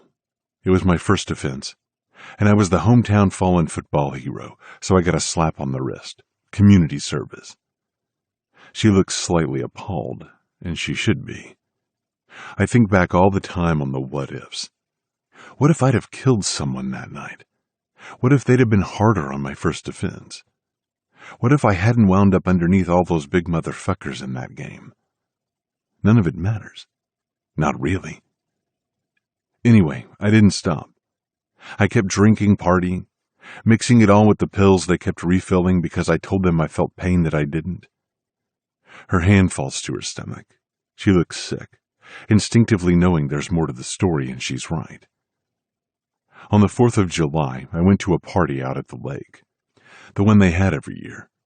I got so fucked up, I don't remember anything except being loaded into an ambulance and seeing 2 other stretchers, smashed up cars.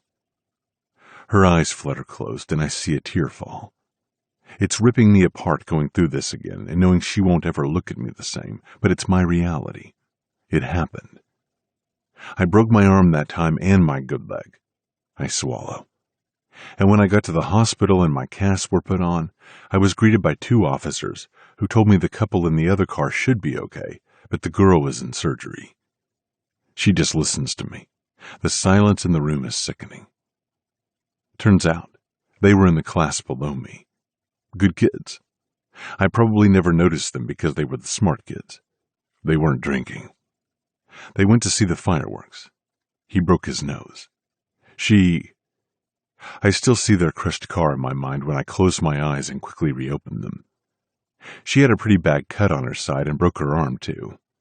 She needed surgery to correct it, but she was okay. They lived. I lived. She seems to breathe a sigh of relief, but I don't feel any less guilty over that fact, that they lived, because I could have killed them that night. They couldn't completely sweep it under the rug this time, so I got 90 days in jail and 2 years on probation. You went to jail? I nod my head, finally sitting up to fully face her. Yes, I did. And when I got out, I started going to meetings. I apologized to Finn, and the son of a bitch forgave me. We started taking classes to learn tattooing, and life moved on. So you're an addict? The counselors I've seen don't seem to think so. I don't crave it, Maya. I just don't. I could have a beer and not want any more. I stay away from the pills, but I don't know if I'm really addicted to them or if I just fucked up during a really bad time in my life. She shakes her head, tears remaining in her eyes. No, you go to meetings. Because I never want to do that shit again. Because I'll never forget seeing those kids being loaded into an ambulance and thinking they could have died because of me. Again she shakes her head and stands up. You were addicted to alcohol and pills your senior year. I wanted to get fucked up, and I did. I haven't had another problem since. I stand up too, but when I approach her, she pulls back and I stop. Maya, why are you afraid of me? Because I am. She lifts her chin. She takes a deep breath. I don't think you're a bad person, but I can't. I want to walk closer, but don't. Can't what? We can be roommates, maybe even friends, but I can't sleep with you anymore. I don't get it, but I have to respect her choice. Okay. My mother.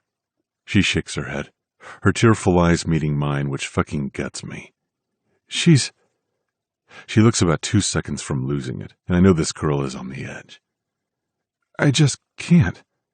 I nod my head at her, again not making a move closer to her. Okay. Okay. She grabs the door handle and pauses. I think she's going to say something, but she doesn't. She twists the knob and leaves. I lie back down on my bed and try to will away the memories dredged up by today. I want to forget, but no part of me craves going back to any substance to do that. I'll never do that again. Chapter 16. Maya. It's been a couple days since I sat down and listened to Jace tell me his story. I still think he could be an addict, but he insists he isn't.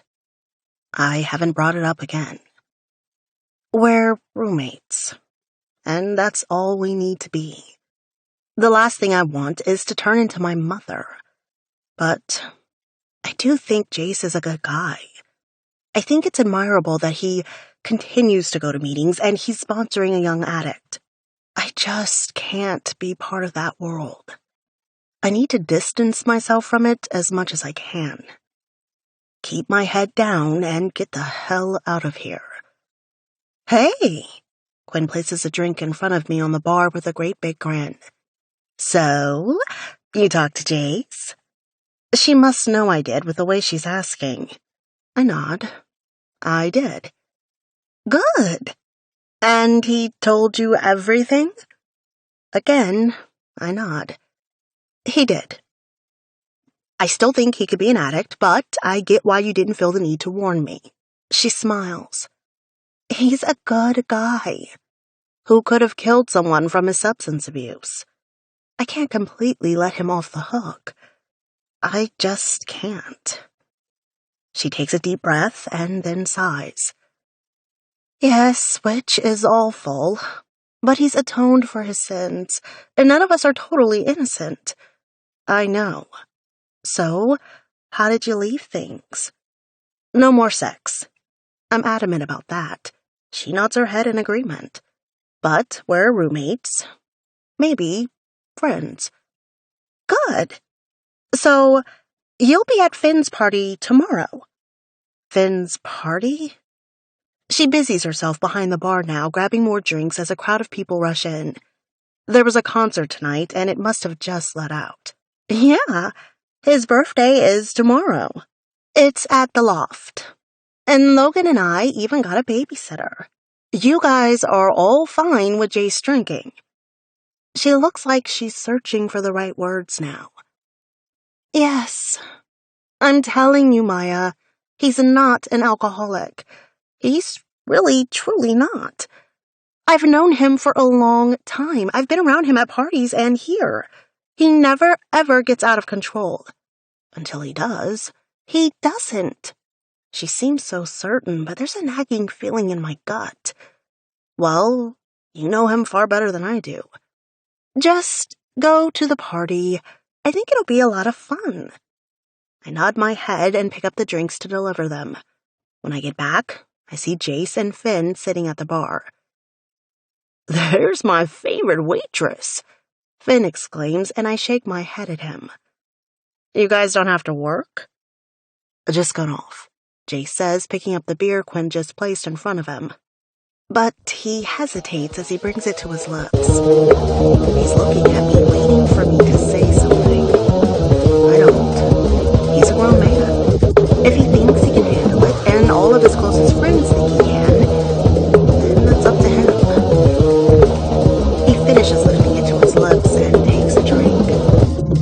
I watch his throat as he swallows, and my eyes focus a little too long on his lips when he places the bottle back down on the bar. He eyes me, his eyebrow lifting with curiosity, and I look away, trying to find a table that needs help, hoping for a reprieve, because this man is far too tempting. I was doing just fine without sex. Then I had it twice with him, and now I can't seem to stop thinking about it. About how fucking good it felt when he filled me cold. About his soft lips against mine, his strong body wrapping around mine. Stop! I walk toward the door to greet some newcomers, following them to their booth and taking their order, trying like hell to forget about the way Jace made me feel. I know, I see. Maybe, I know, but I can't go there again. Chapter 17. Jace. Well, I walk into the loft after my shift. And of fucking course, Finn has already started the party.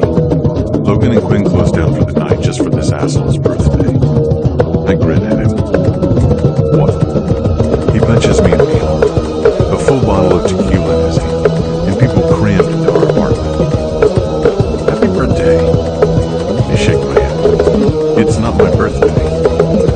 He glares at me, and I love messing with this motherfucker. Shithead. Happy birthday, fucker. He hands me a beer that I gladly take and can't help myself from scanning the room for mine, because I can't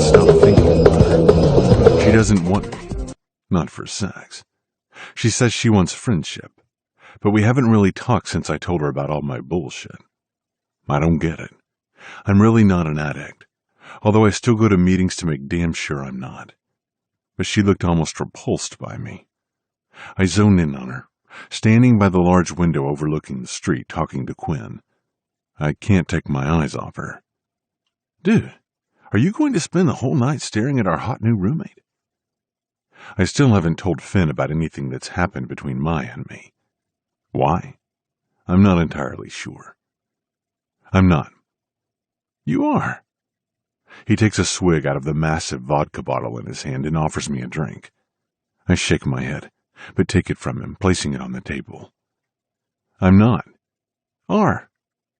Finn may as well be my brother, but right now, I'm trying not to put the fucker in a headlock until he knocks it off. Fine, I am. And that's exactly where my eyes are. Pinned to her in her peach dress that dips low enough to show a little cleavage but remains classy. Her hair is swept up, and she's fucking perfect. Annoyingly so. Man, she doesn't want us. We tried. I roll my eyes at him and take another drink. She did. I shrug. I mean, for like a second. What? You're saying she wants my dick? He smirks at me when I turn to look at him with a serious expression. He then laughs uncontrollably. Please tell me you didn't. If she'd have wanted you, you would have. I'm different. You're the type to get all fucking attached. His hand on my chin, turning me to look away from Maya and back at him, alerts me to the fact that I was already watching her again. Point made. I'm not attached. I'm pissed off and confused. He laughs, leaning against the wall. Oh, fuck, what happened? Blow your load a little too fast? I mean, that shit happens. She's hot. That shit may happen to you, it didn't happen to me. He flips me off with a laugh. So then, what did? She thinks I'm an addict. Now he looks slightly more serious. My best friend will always have my back, no matter what. Why does she think that? Because I told her I was going to an NA meeting. You tell her why? He was there for all of it, every miserable second. I can tell he's getting defensive on my behalf. I did. Look, man, I think her mom was, or is, an addict. She won't talk about it. I run my fingers through my hair, taking another drink of beer and watch her out of the corner of my eye, watching her trying to avoid my presence. She thinks I'm a junkie. Fuck her. Yep. Definitely defensive. Finn, it's a fine line. Nah, that's bullshit. You paid your debt and then some. You're flying right, and you haven't fucked up in years. And then she comes here and makes you question yourself. He walks over, grabbing the vodka bottle and taking another swig, eyeing Maya as he joins me again. That's fucked up. Her pussy had better have been amazing. My fists clench and my jaw tightens. Don't talk about her pussy. He rolls his eyes with irritation. See? Fucking attached. She may not talk about her past, but we all know there was a tragedy there. Give her a break. And what about you? His blue eyes meet mine, pissed the fuck off for me. What about me? I did that shit. You were there, Finn. I fucked up. I could have killed Mandy and Bobby. They could be dead because of me. They're not. They're married and fucking happy. He places the vodka back on the table and moves to stand in front of me. You're not a junkie. Maybe I'm an addict. His hands grasp both sides of my head and he forces me to look at him. You're not. I look into his eyes, knowing how much pain I caused him that year, knowing how badly his mom fucked him up when she pulled all her junkie bullshit, and knowing exactly how serious he takes all of this. If you two are going to fuck, we can give you pointers. James is standing next to us with Tommy. They're both laughing their asses at us. Finn laughs, pulling me in for a quick bro hug, slapping my back and pushing me away before addressing James. No pointers needed, motherfucker. James laughs, wrapping an arm around him. Please, I've heard those poor girls in your room, faking it to get it over with. Finn flips him off and they all laugh. These assholes are my family. I'm laughing with them when I can feel the hairs on the back of my neck standing up, feeling her. I look to where she's standing. Sure enough, her eyes are on me. Locked. But she quickly looks away. Because in her eyes, I'm a piece of shit.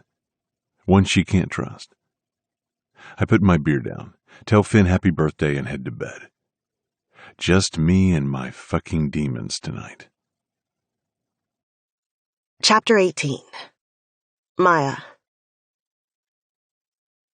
He looked so sad when he left the living room. My whole body is on alert, and I want to go after him. What is that? We haven't known each other long at all, but I hate seeing him look that broken. I excused myself from Quinn and Logan. I wasn't really into the conversation anyway.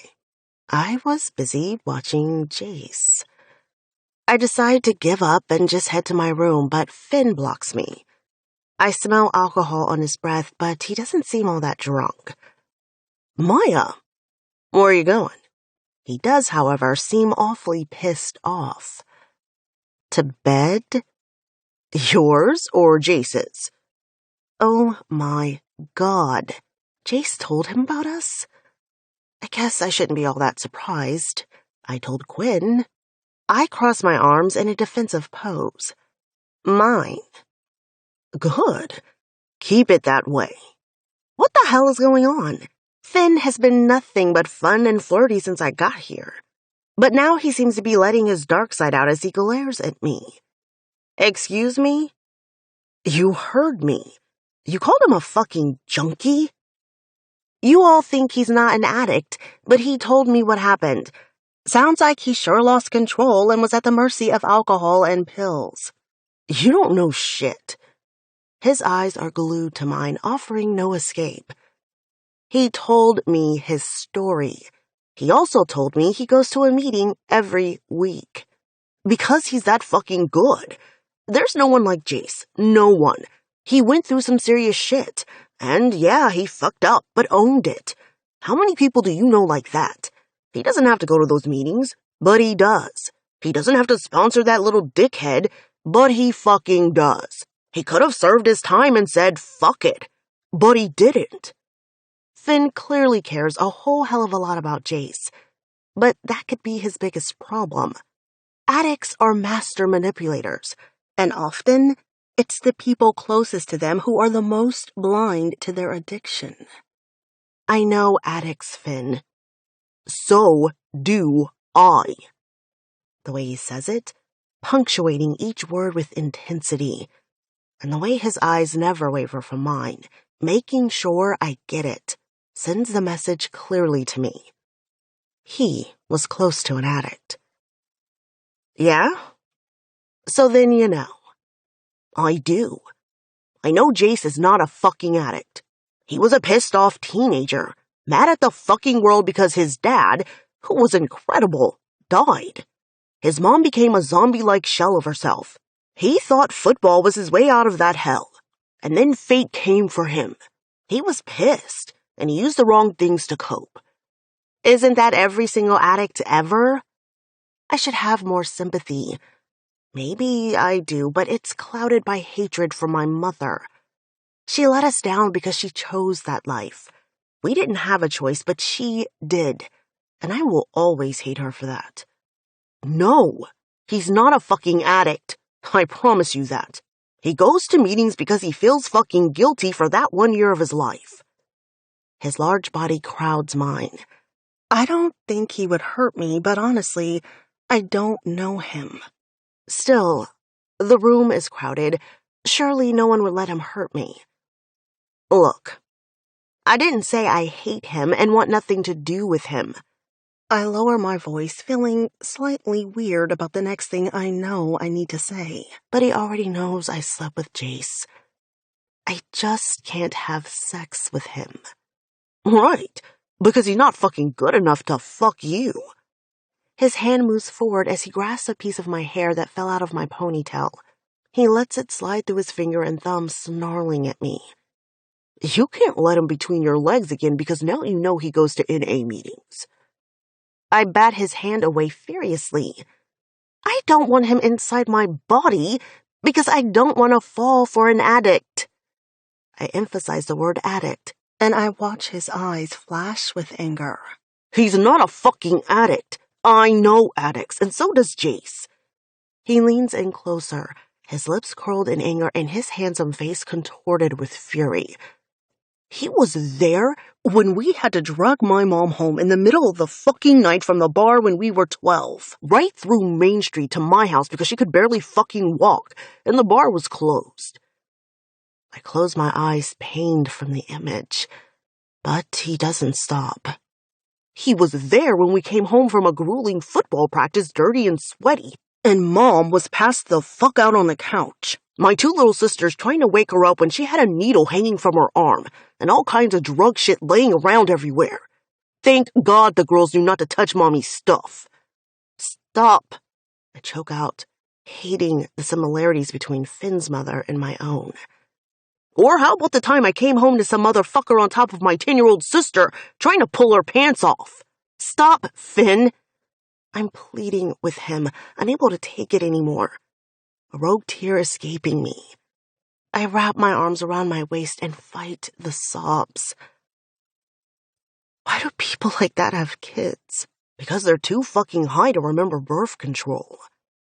My eyes meet his, and I see some of his anger has dissipated. He messed up, Maya. He was in pain and didn't know how to cope. That can happen to anyone. So can addiction. I breathe out quietly and sadly, because I don't want Jace to be an addict. I don't want to push him away. But that's all the more reason I should. Look, he's worked so fucking hard to right his wrongs. He's one of the good ones, Maya. Don't call him a junkie. Don't call him an addict. And don't pull him to you if you're only going to push him away. He seems light and fun, I get that. But there's a darkness under there. That's what I'm afraid of. He's not going to use again, but he will punish himself. He eases back. He doesn't come from addicts. His father was a goddamn hero. His mother was a saint who missed her hero. It's not in his DNA, so it's not in his nature. And he wasn't raised by addicts or abused. Maybe he was a little neglected, but still, it's not nurture either. He has none of the hallmarks of addiction. He really just goes to those meetings out of guilt and fear. He seems to be thinking over it and nods his head. Yeah, he's afraid he could become that. I was fucking hard on him when he started drinking and mixing it with the pills. I was a fucking dick to him, unable to handle my best friend turning into anything close to my mother.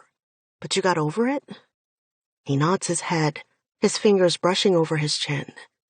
Yeah, I did. Thank God he forgave me for it. But that's just Jace. He fucking cares. And so help me if you crush him.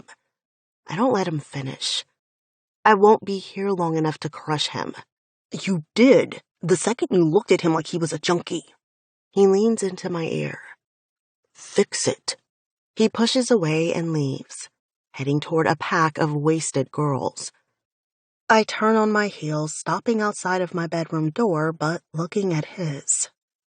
He's where I want to be, and I hate it. Life is all about choices. I've been safe for so long, and still I ended up alone without my brother. I walk to his door and push it open, seeing him asleep on his bed. I turn and push the door closed as quietly as I can before climbing in with him, draping my arm over him. I won't stay long. But for now, I need him. Maybe he needs me too. Chapter 19. Jace. I wake when I feel a warm body curled against my own. At first I think it's a drunk partygoer who's climbed into my bed. I'm not in the fucking mood for this shit. But when I turn to face her, I see Maya's hesitant smile, shining in the moonlight streaming through my window. Maya? I grasp her face, trying to see her eyes, but it's too dark in my room. Are you okay? She nods her head slowly, still in my hold. Finn really gave it to me. That sounds dirty. She snickers at that softly, her soft hands moving over mine. He was pretty pissed that I think you're an addict. Fuck. I shouldn't have left him with that information and then retreated to my room. Leaving her alone with a pissed-off Finn wasn't a good idea. How mean was he? She closes her eyes. Not bad. He just told me the whole story, I think. I swallow hard, thinking about the past, hating every bit of it. His story? She nods, taking both of our hands with her. Yes. She opens her eyes again. His mom sounds a lot like mine. I had my suspicions, but despised that she grew up the same way as Finn. His mom is a fucking waste of space. Never should have been a mother. She nods her head sadly. Neither should mine. I'm glad you and Finn are here, though. She smiles, dropping her hands to my bare chest, and I lower mine to her shoulders. I was an asshole to you. You had your reasons. She presses her lips to mine, and I experience the same fucking jolt of electricity I feel every time our lips have touched. It's a feeling I want to chase. I can't promise anything, Jace. I'm getting out of here as soon as I can. I nod my head, our noses brushing against each other. I know. The thought of her leaving kills me, and I'm pissed that Finn is right. I'm definitely all kinds of attached to this woman. If you aren't comfortable fucking someone like me, I get it. I don't want to do anything you aren't comfortable with. I'm pretty damn comfortable with you. She lifts her dress off and over her head, tossing it behind her. I suck in a breath, not used to the way she affects me. Sure, there have been plenty of women to get me hard before. But with Maya, it's like I don't want it to end. I don't want to break the hold she has on me. I reach behind her back and flick the hooks on her bra before she slides her arms through the straps. You sure? You'll have to let me go when I'm ready. I won't make that promise. Her lips find my neck and she nibbles. You have to. I shake my head, my hands falling to her hips, pulling her small body onto mine, so her silky thighs are straddling me. My cock presses against her lacy panties as it strains against my boxers. I groan. How can I promise that? Because you know my goal is to leave, to get out of city life. I lazily stroke over the piercing on her belly button, and she moves her hips, sliding over my cock. Yes, I have to. So what? You want to live on a farm? A deserted old ranch? What? I wouldn't go that far, but someplace where the biggest case for the police is a stolen tractor or missing cows. I laugh, pushing her panties to the side and sliding my fingers through her wet folds. Wet for me. Sounds like my hometown. Don't you miss it? I shake my head, finding her clit and circling it slowly. She gasps and presses forward. No. Her hips buck forward as I stroke her. My cock is tired of talking, but I'm not. I want to draw this out as long as I can. See? She sounds breathless, nearing an orgasm. You're destined to be here, and I'm destined to be anywhere but. I apply more pressure and revel in her soft whimpers. Maybe my destiny is to be where you are. She bites her bottom lip, rocking against me, giving me all of the control as I enter her wet pussy with one finger, sliding in and out, using my thumb to tease her clit. We don't even know each other, Jace. I feel like I've known her forever. I always thought people sounded fucking stupid saying that, but now it makes sense. I don't know what I did before we met, but it feels wrong that she wasn't there. I know you, Maya. I thrust another finger in her, feeling her walls clench around my fingers. Her moans grow louder and louder as she rides my fingers. You know my body. I swirl over her clit as she clenches tightly, and I know she's coming. Her teeth gnaw on that bottom lip and her nails dig into my chest. When she starts to come down, her body shivering from her release and goosebumps covering her skin, I push her panties off and flip us over. I push my boxers off before pushing into her, both of us groaning as her body accommodates mine. Jesus, Jace. Want me to stop? I grin down at her with a devilish smirk. Even in the dark, I see her rolling her eyes as her legs lift, her heels digging into my ass and pulling me even deeper inside her. Her lips find mine. Never stop. I smile against her lips as I thrust into her over and over, not letting up. Something tells me we have time for slow later. I don't stop. I don't slow my pace. I'm not gentle. It's a possessive need inside of me that wants to claim Maya. Right now, I just want to get lost inside of her. Chapter 20. Maya. This last month, I've given in. Totally given in. I spent nearly every night with Jace, no matter what our schedule is. I sneak into his room if I get off late. He sneaks into mine if he does. It's like we can't get enough of each other. And for whatever reason, I'm just going with it.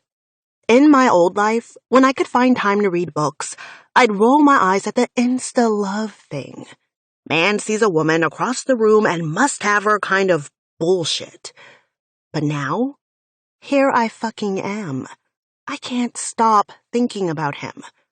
I've barely known him for a month, and I can't stop my thoughts from drifting to him. I crave his touch.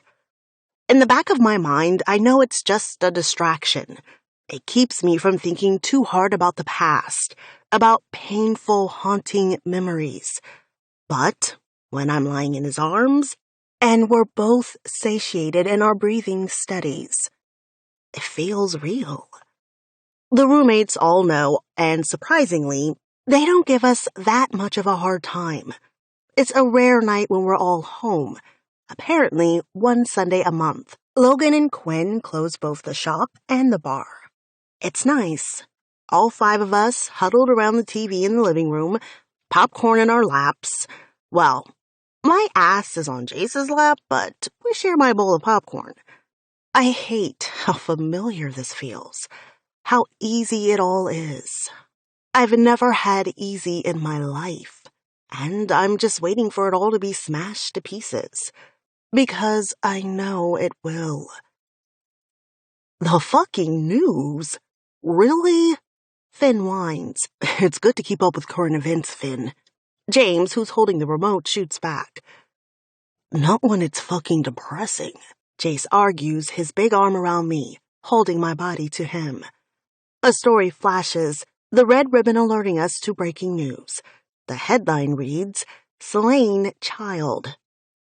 No. My body stiffens and Jace feels it. His eyes darken as he turns to James. Turn it. James nods, trying to find the buttons on the remote, but I stop him. No, it's okay. I try to slow my rapid breaths, try to stop my palms from sweating as I listen to the reporter live on the scene. It's dark outside, but the street is lit up with red and blue flashing lights. The reporter with perfect makeup and styled hair stands with a microphone in her hand. Her voice sounds sympathetic, but I always wonder if that's practiced grief. Do they really care? The 8-year-old was sleeping when a stray bullet went through the family's home. A tear escapes my eye when a picture of a young black kid appears on the screen, his bright white smile shining with happiness. James! Jace barks out, but I'm already off his lap and heading toward my room. I barely make it to my window before Jace's large body is behind mine. A tear slides down my cheek, and I brush it away, quickly. Maya. I shake my head, unable to look at him. Don't talk to me. My chest constricts, and I feel like I can't suck in any air. I press my hand over my heart and shake my head again. No. That's it. Just no. I keep my voice low, hating every single memory coming to my mind. Seeing blood when I close my eyes. His blood. It's barely a croak when I turn to face Jace, determination in my bones. Yes. Just no. He's pissed off, but not enough to yell.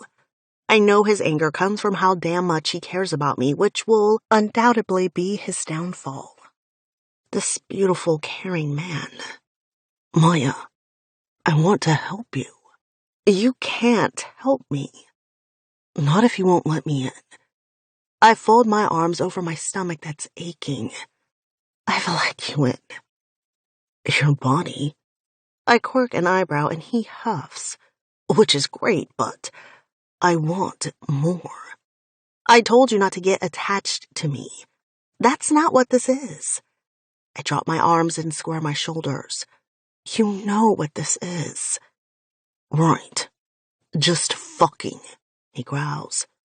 I nod. And friendship. Friends talk to each other, Maya. Not about this, they don't. I don't want him to hate me. I don't want him angry with me, but I can't talk about that day. I can't talk about the past. I told you every fucking thing, and none of that shit was easy. I want to tell him that I didn't make him, but that's not true. I forced him to talk. He was just easier to crack. His heart is too damn good. I needed to make sure you weren't like my mother. And still, you push me away. This is temporary. I brace my hands on his broad shoulders and look into those hazel eyes I love. You know that. His arm curls around my waist, pulling me tighter to him. I don't know that. I told you, I make no promises. And I told you I'm leaving as soon as I can. The thought doesn't sound as pleasant anymore. The thought of leaving him behind actually guts me, which makes fear course through my body. I can't need anyone. So talk to me while you're here. Tell me what happened to your brother. A choked sob comes from my throat, and I push on his chest, but he doesn't let me go. No. Tell me, Maya. You already know. I give up on pushing him away. His arms are too fucking strong, and I don't really want to get away. He's dead. I know. He presses a kiss to my forehead. But I don't know how. Details don't matter. His big hand rests against my cheek, and I lean into the touch. They do. It matters. Tell me what happened to him, Maya. I shake my head again, leaning against his hard body, no longer fighting his touch, but accepting it, praying for it. I can't. I hate how broken my voice sounds. My whole life, I've stood tall, tried my best to appear strong, no matter what I was going through. People always perceived me as a bitch, and I preferred it that way. But with Jace, it's like I can't hold back. My voice quivers, my body shakes. My eyes shed tears I've never let anyone else see. But I don't want to be weak. Not even for him. Chapter 21. Jace. She's pulling away from me. I can feel it. She won't talk about what happened to her little brother. And ever since she saw that fucking news piece 2 nights ago, she's barely talked to me. She's used my body but been distant. What's wrong with you? I turn my head to look at Spence, who actually looks concerned. What do you mean? I'm listening to Janice talk about giving blowjobs in exchange for crack. I keep my voice low, knowing it's rude to talk during a meeting. He rolls his eyes at me, his eyes on the front of the crowded room, but he's still speaking to me. You seem less cheery than normal. I quirk one eyebrow, keeping my arms folded over my chest and eyes on the front as well. Cheery? He lets out a small laugh. Compared to me, you're cheery, always trying to get me to see the bright side of things. But today, it's like you don't have it in you. That's because I don't. Seeing her falling apart and not being able to help her was infuriating. We all have off days. Are you close to a relapse? because I don't think I can handle that right now. I scoff and with a huff drop my arms to the side. No, I'm not. I guess I'm having girl problems. Jesus, I want to punch myself for saying that out loud. Girl problems? What, are you in high school? Janice steps out from behind the podium and walks back to her folding chair, while the guy who runs the meeting heads to the front. I lean a little closer to Spence. No, women problems. What the fuck ever. She won't talk to me. The kid looks confused now. You want to talk? I almost laugh, but keep it contained. To her, yes. He shakes his head. Are you fucking her? It feels dirty talking about Maya this way, but that's all she wants from me. A fuck here and there to keep her satisfied until she moves on. Yeah. So what the fuck is the problem? The meeting ends and we stand as the room starts to clear out. I told you, she won't talk to me. That does not sound like a problem at all, man. That sounds like the dream. Is she ugly? I groan at the kid's question as we walk out of the church basement where the meeting was held. No, far from ugly. Okay, man. Then I just don't get it. You want to date? Marry her? You want her to have your big-ass babies? None of that sounds bad at all with Maya, but I know Spencer isn't going to get that. I hardly understand it myself. I just want to help her. Ah.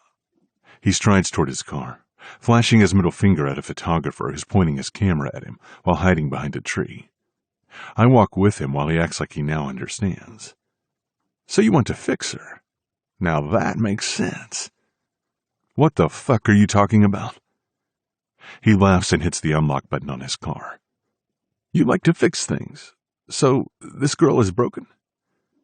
I don't know anyone who isn't a little bit broken, me included. He nods his head, leaning back against his Porsche.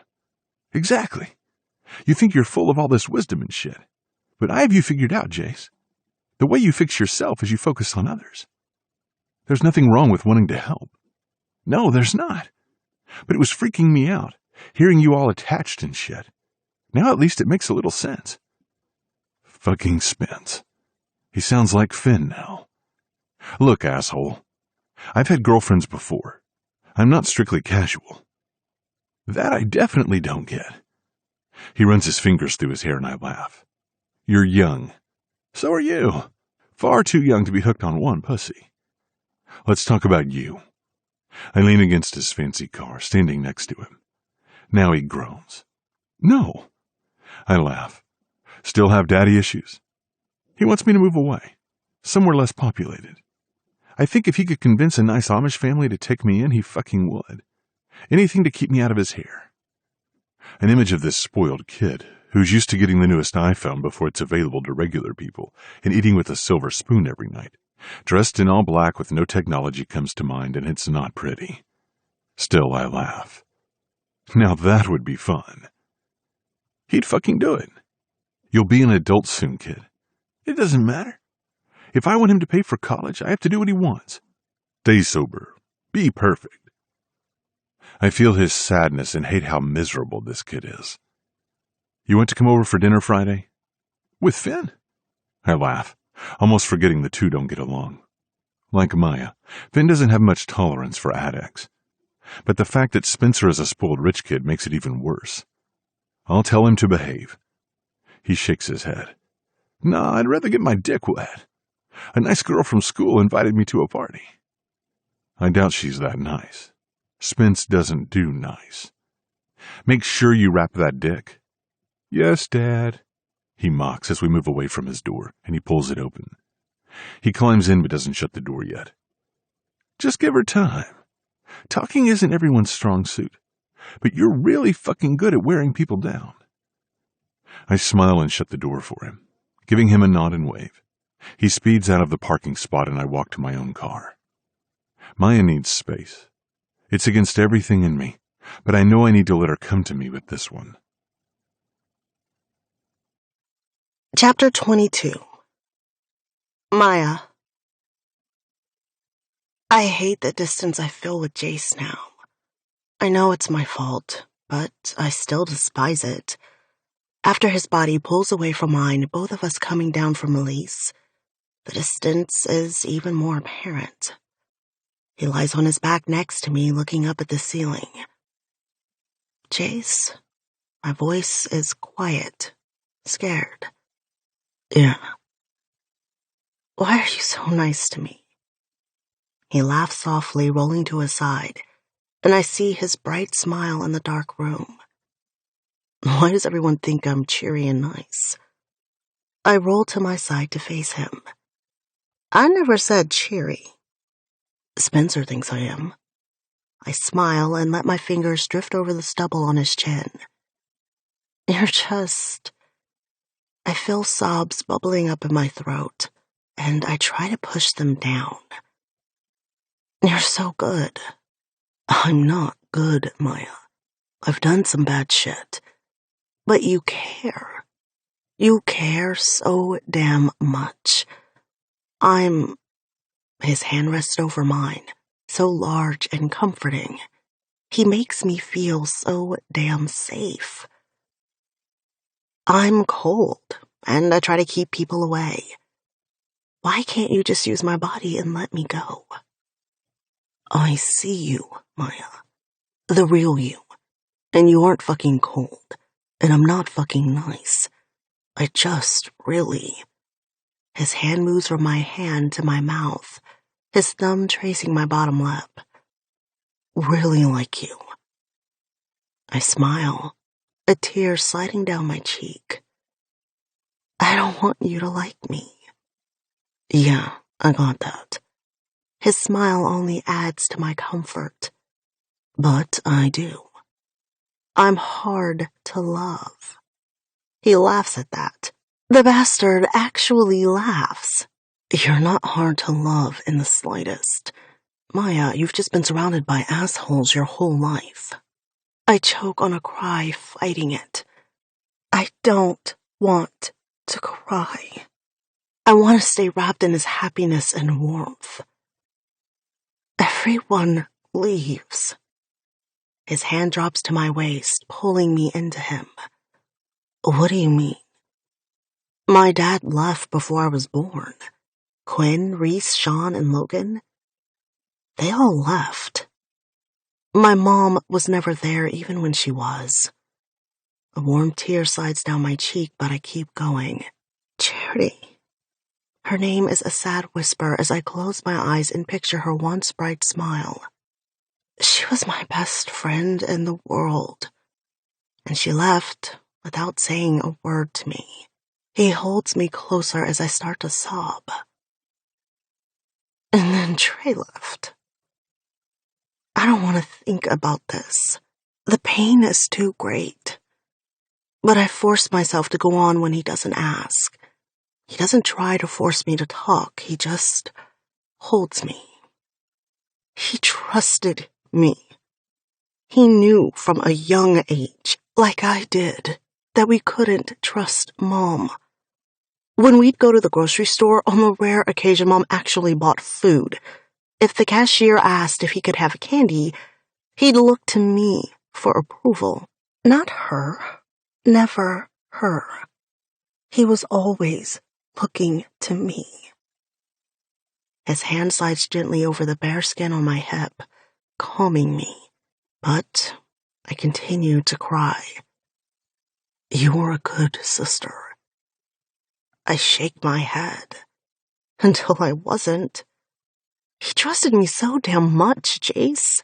I feel his hand under my chin as he tips my head to look up at him. What happened? I had a job as a waitress in the shitty little diner near our apartment. My chin wobbles with the sobs that are about to take over my entire body. I was so tired when I got home that evening. Trey had been cooped up inside and had so much energy. He was smiling so big when I came home. My heart aches in my chest, but I keep going. So much damn energy. We didn't have a lot for him to do, and he begged me to let him go outside and play. His hand smooths over my hair, and my tears fall. I shouldn't have let him, but I was so damn tired. He holds me closer, and I want so badly to get lost in him.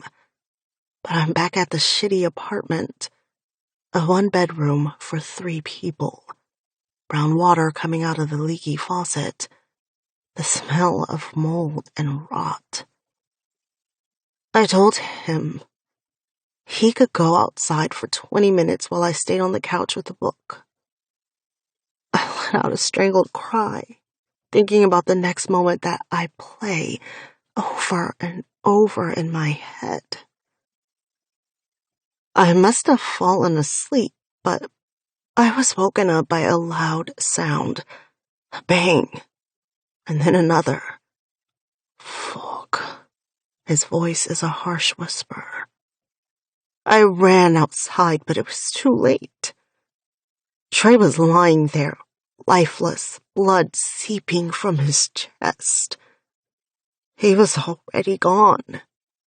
But I still pulled his body onto my lap and rocked him, begged him to come back, told him how fucking sorry I was. I knew it wasn't safe for him to be outside in our neighborhood, but I let him.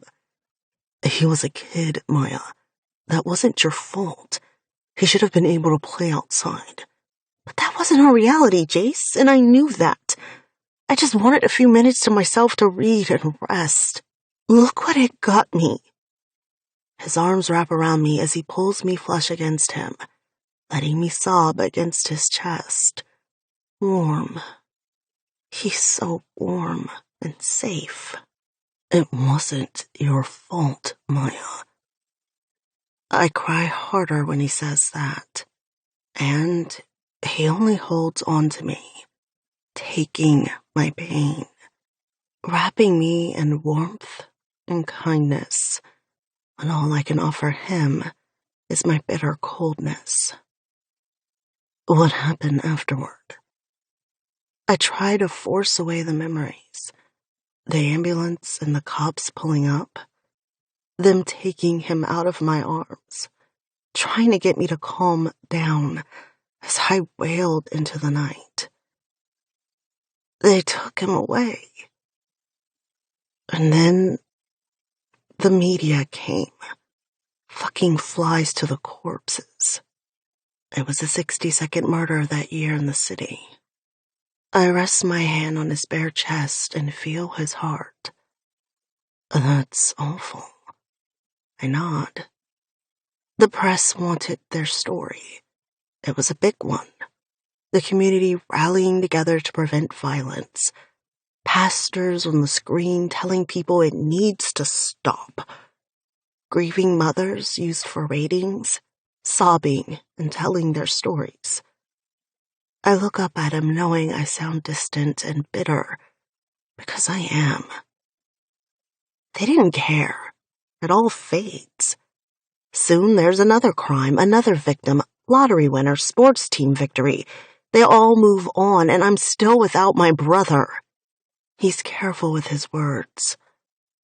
I'm sure they wanted the story and the ratings, but I have to believe they also want change. I'm about to argue when his hand caresses my cheek and holds it. Or someone watching wants change, wants better for the world. Maybe your little brother's story will spark that change and will hit the right person and will make a difference. Nothing ever changes. He shakes his head. That's not true. I want to believe his words. Believe that someday there will be less crime, that human beings will treat each other with decency. But everything I've seen up until now makes that thought seem hopeless. It is, Jace. I want out of the city. I want to feel safe, like I do in his arms. I try to push that thought away, though, because this is temporary. This will fade. He'll grow tired of my attitude. There's good and bad everywhere. It doesn't matter where you live, Maya. But if you want to live in a small town after the hell you've been through living in the city, I get that. I let more tears fall before wiping them away. I miss him. My voice shatters talking about Trey. I miss him so much. He hugs me to him again, resting his chin on my head. I know. There's nothing left to say. Nothing I haven't told him. I resent the safety his arms provide. Temporary. It's only temporary. Chapter 23. Jace. Jesus, I knew it was bad, but not that bad. Who the fuck shoots a kid?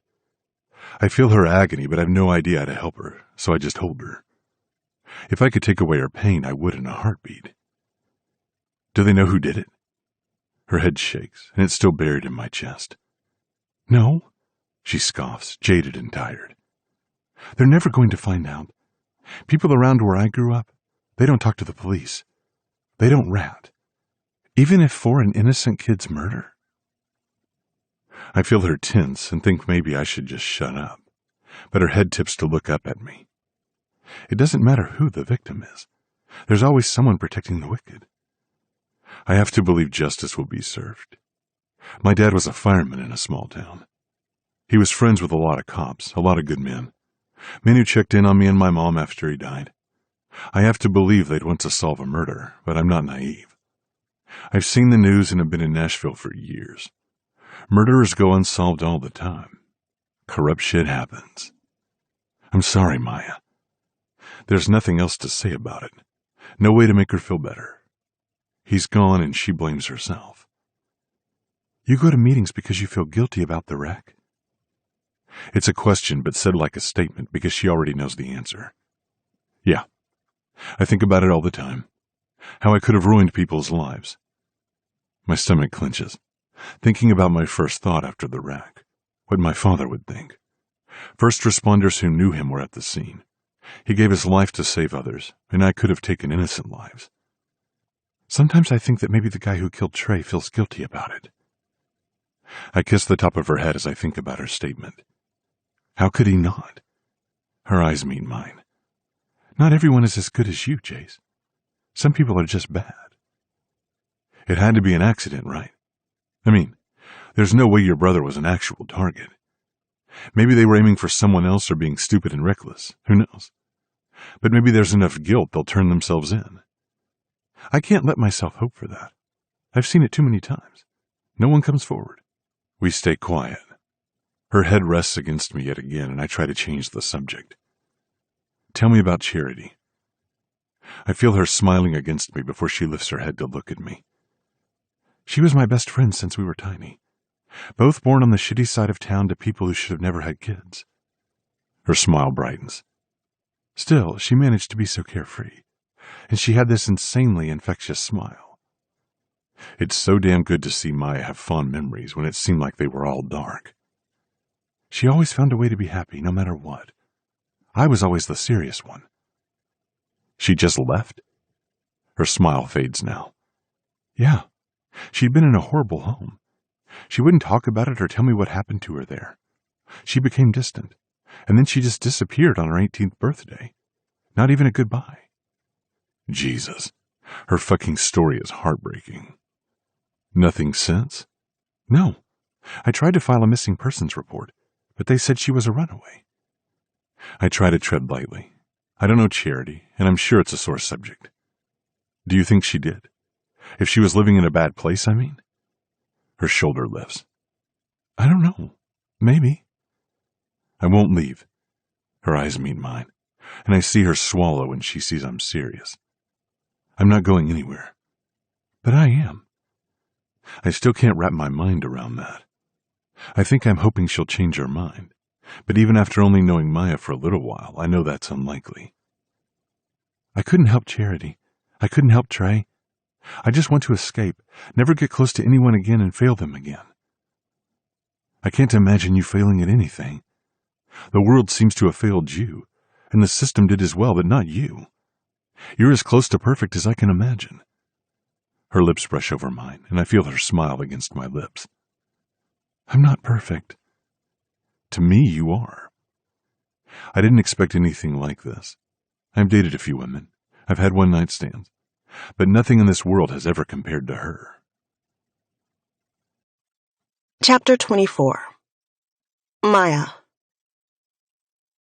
It's been a couple of months since I gave in and finally told Chase the whole story about Trey. Since then, I've told Quinn and Logan, too. They, of course, didn't know what to say, but it was always a cold reality in the neighborhood where we lived. I don't think they were shocked to their core like Jace was. Still, he doesn't seem to look at me any differently. I've tried my best to get some distance from his heart and mine, but it feels nearly impossible now. His touch is my addiction. His laugh and smile are my cravings, and I get a hit any time I can.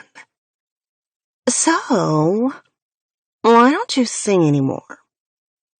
I gape wide-eyed at Quinn, who's just kicked everyone out of the bar and locked up. It's just Jace, Tommy, her, and me inside the bar as the guys situate the tables and chairs back into their places. I just don't enjoy it like I once did.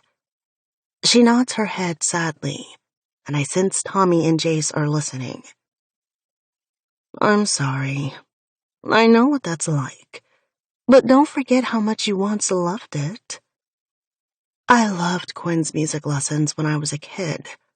Loved them.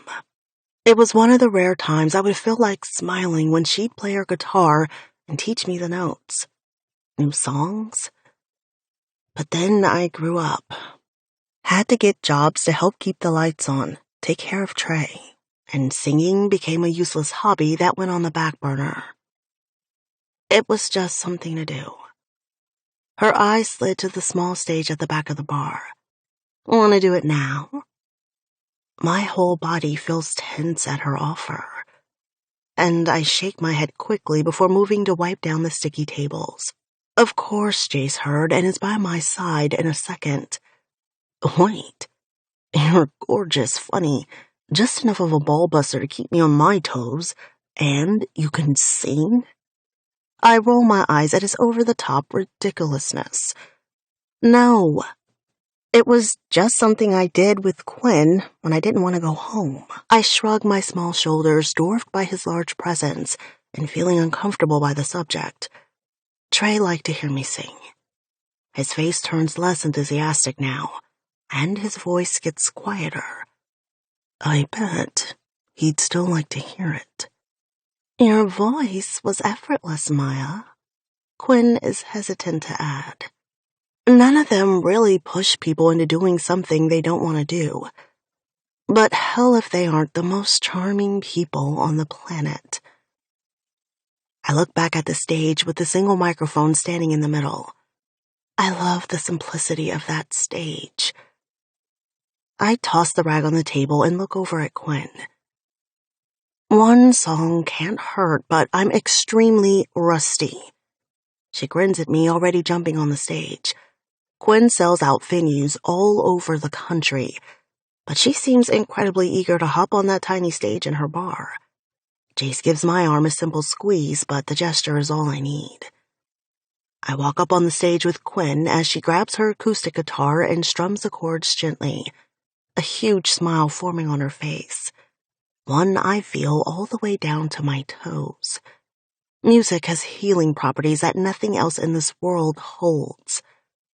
She starts playing a song all too familiar to me, one she taught me so long ago that I would sing over and over on my walk home, in the shower, and in the halls at school. I wanted to perfect it. As the opening notes to Landslide by Fleetwood Mac sound, I feel a warm feeling drift through my body that I haven't felt in a long time. A tear threatens to escape as Quinn nods toward the microphone. Tommy and Jace sit down in the chairs right in front of the stage. My heart is thundering. But I take a deep breath and the lyrics come to me in an instant. I think about Trey and the way he would calm down when I'd sing to him. I think about all the fucked up times our mom would get high and abusive or worse. Or when one of her boyfriends would and we'd lock ourselves in the small bathroom in the apartment and I'd sing to him, soothe him the only way I knew how. And he'd calm down, lean against me. I wanted to do that the day he died. Sing to him and make it better. But nothing could make it better. I choke out the first note, and then another. And before I know it, my eyes are closed and the room is filled with the sound of Gwen's guitar and my voice. She doesn't sing with me. She just provides the background music as I sing my heart out. Thinking about Charity and how happy she was when we were growing up. How I used to give her a hard time for being so damn bubbly. And then the first time I saw a bruise on her arm, then on her neck. How pale and malnourished she looked. I saw the light slowly seep out of her. And then she was just gone. I think about my mother and walking in on her, dead to the world with needles hanging from her arms, her clothes dirty, and her body weak and torn, letting drugs and horrible men into her body. How numb she always looked. I think about how maybe she had that same light once, but let it all go.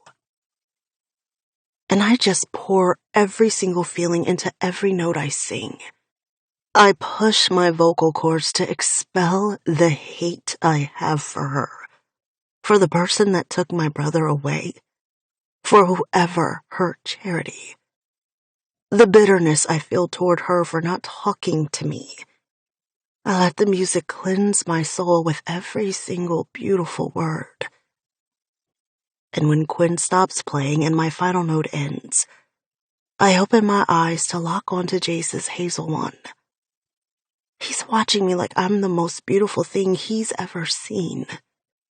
And when he smiles, I feel it deep inside. I have no idea how I'm going to get out of his hold.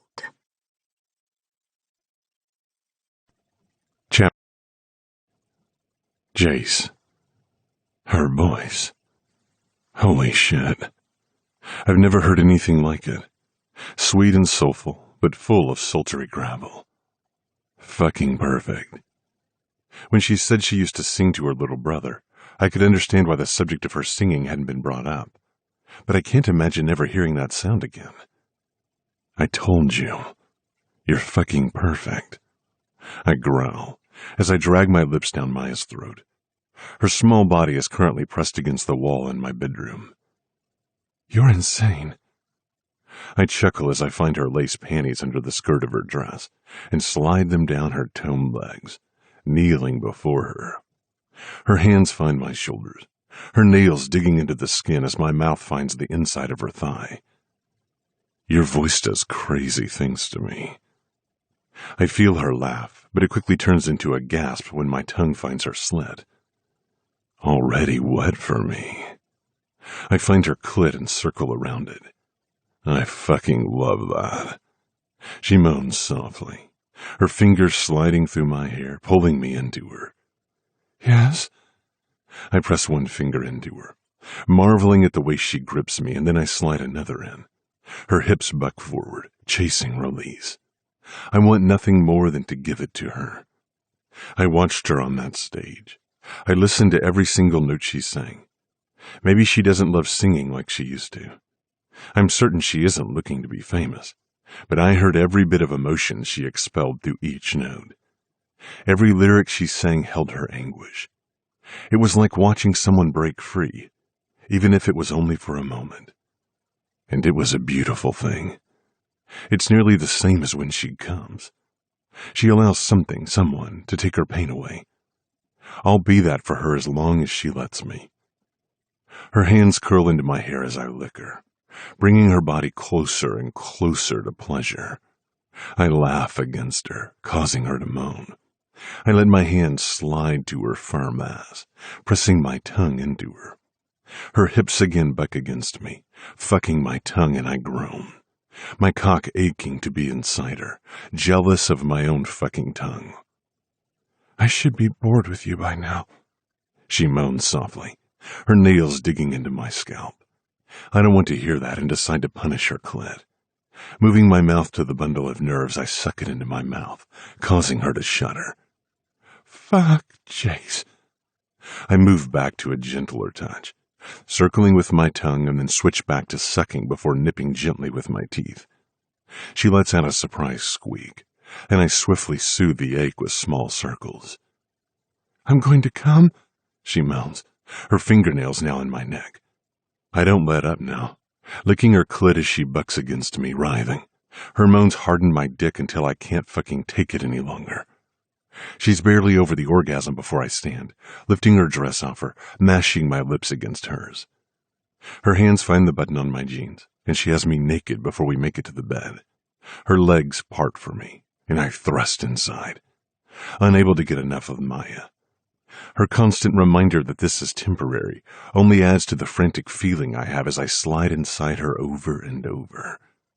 Her pussy clenches around me, and her heels dig into my ass as she pushes me deeper inside, and I know she's fighting the same battle I am. I fucking need this woman like I've never needed anything else.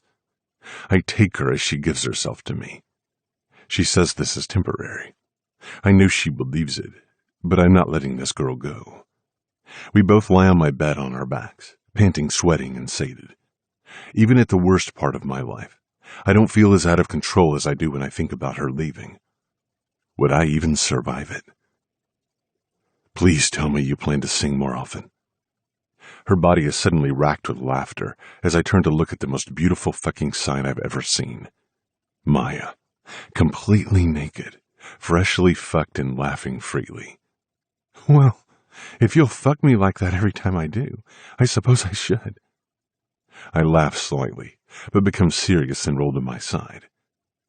You stopped after Trey died? Her smile fades, looking up at the ceiling. I sang to him, but I stopped taking lessons with Quinn long before that, and singing in the shower, singing for me. So you only sing for him? She nods her head. You sing like you love it.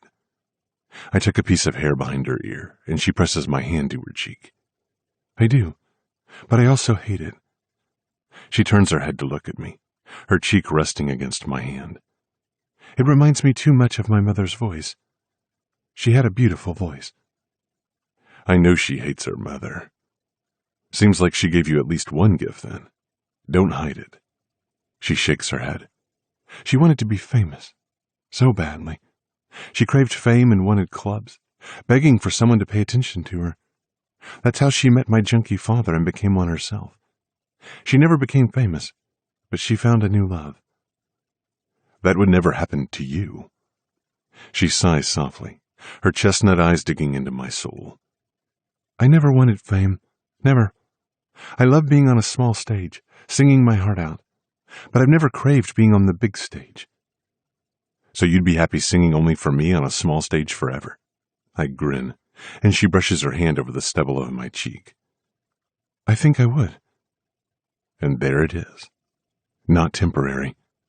She wants me too. I lean in, pressing my lips to hers. Good, because I can't imagine ever hearing that sound again. I feel her swallow tightly, her lips pressing a kiss to mine, her breath so soft.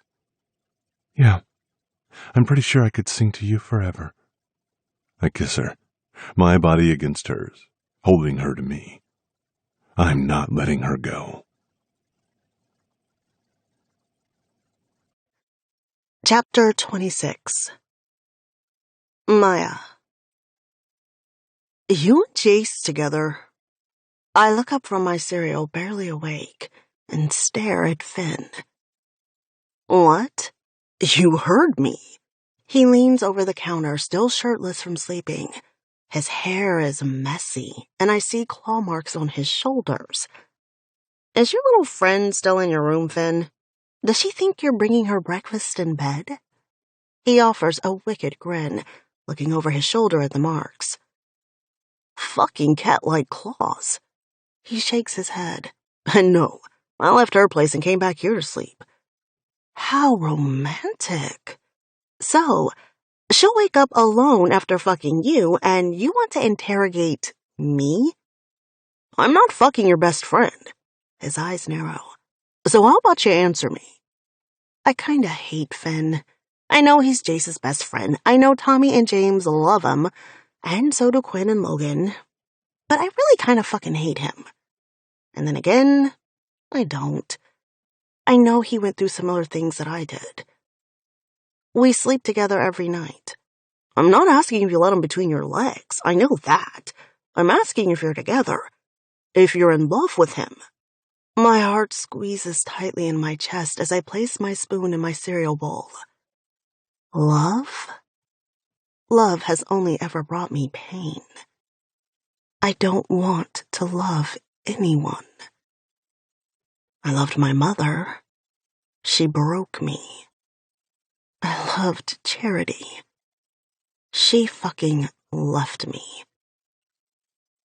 I love Trey. He died.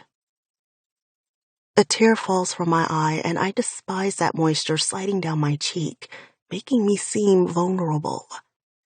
You are, aren't you? I hate this bastard. I don't say anything. I just fold my arms over my chest and sit up straight, locking eyes with him. A sly smile forms on his lips. Good. I'm glad. You're glad I love him. I thought you wanted me to stay away from him. No. He shakes his head. I said don't hurt him. I don't want to see him hurt. You love him, though. I can still hurt him. His gaze darkens. Don't. I drop my hands and stare at him. I don't want to. Then don't. Just don't fucking run. He knows you don't want to be here. I'm pretty sure he loves you, too. We barely know each other. He rolls his eyes. Please. He knew you the moment he saw you. He's good at that. I smile. You're kind of in love with him, too, aren't you? At this, he chuckles and grabs juice from the fridge, turning back to face me. I treated him like shit when he needed me the most. He was struggling and I pushed him away. You had your reasons. I watch him swallow, his Adam's apple bobbing in his throat uncomfortably. It wasn't right. He'd always been there for me. Always. And when he needed me, when I could have returned the favor, I left him behind. I was a scared little bitch who couldn't handle seeing him that way. I'm not sure I could have either. I close my eyes, fighting more tears, and take a deep breath. I lost my best friend, too. She left, but she never came back. I open my eyes and find his intent on me. She died? I shake my head slowly. I don't know. She just left. I knew she was in trouble, but I didn't make her talk to me. And she left.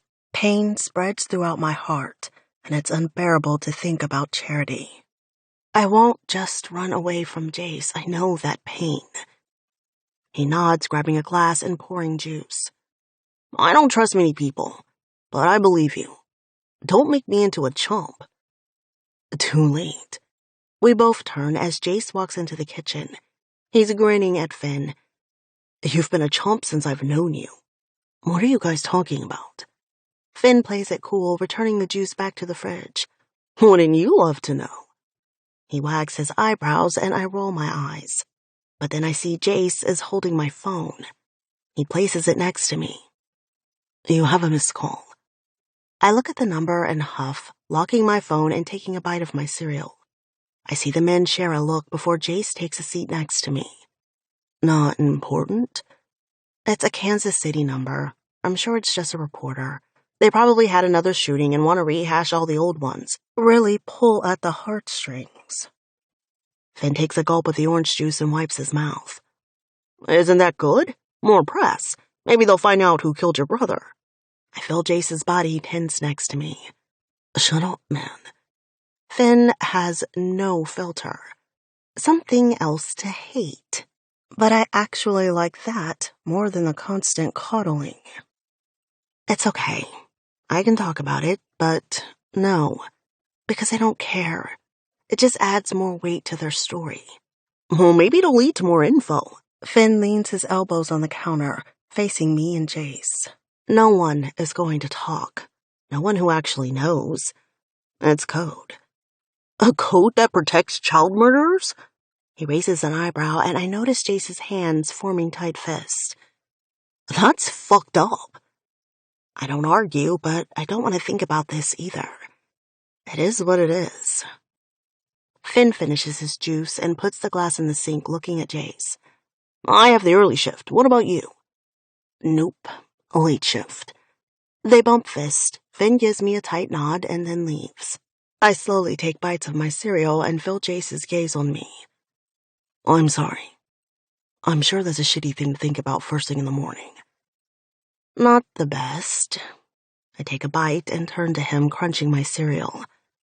It's okay. Are you working the late shift or the early one? I smile. Late. His hands find my hips as he leans in, dragging his mouth over my neck. Good. Seems like you're mine this morning, then. I sigh, leaning into him. One hand slides under my thin tee and over the lacy cup of my bra, and my lips seek his. My eyes close just as his lips meet mine. You know, I could eat breakfast without seeing Maya's tits. Jace groans against my mouth, and I laugh when I hear Tommy. My hand presses against Jace's chest slightly, urging him back. Good morning to you, too. He smiles. I'm sure they're lovely. I laugh again as he walks to the stove, eyeing my bowl of cereal. You guys want a real breakfast? Jace slowly slides his hand out of my shirt. They're fucking fantastic. And yes. Tommy laughs, winking at me as he grabs a frying pan. You guys hear the forecast? Severe weather. Fuck. Jace grumbles as I finish my cereal that Tommy clearly disapproves of. Is it always storming here? Jace and Tommy give me a simultaneous yes. Jace's strong arm wraps around my waist. So what are we going to do today? Tommy seems intrigued. You guys have the late shifts. We both nod as he cracks some eggs. Fuckers, I'm already late to work. I laugh because he's still here making breakfast. I suppose this is Logan and Quinn's fault for hiring friends.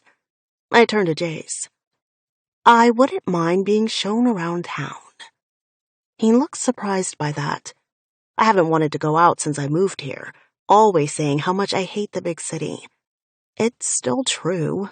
I still want to live in a small, safe town, but one thing has changed.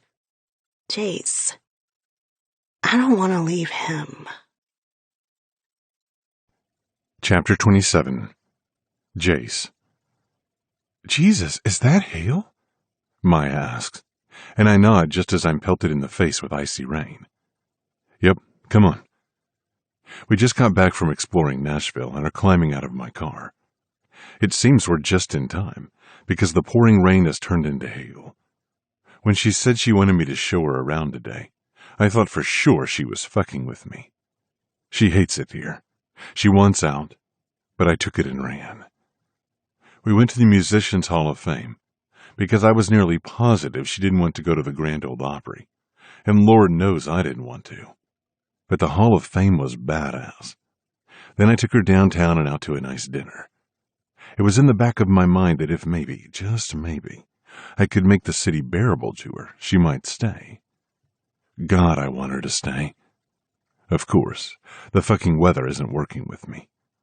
The sky lights up and there's a loud crack of thunder. Fuck, that's close. I usher her inside and we head up to our place. I flick on the lights and Maya moves to the large window, looking out. I move behind her. Don't you know you're supposed to stay away from windows during a storm? She sighs and leans back into my body. I've never been able to avoid the storm before. I know she's speaking metaphorically now. Still thinking about that KC call? She nods her head, still staring out the window.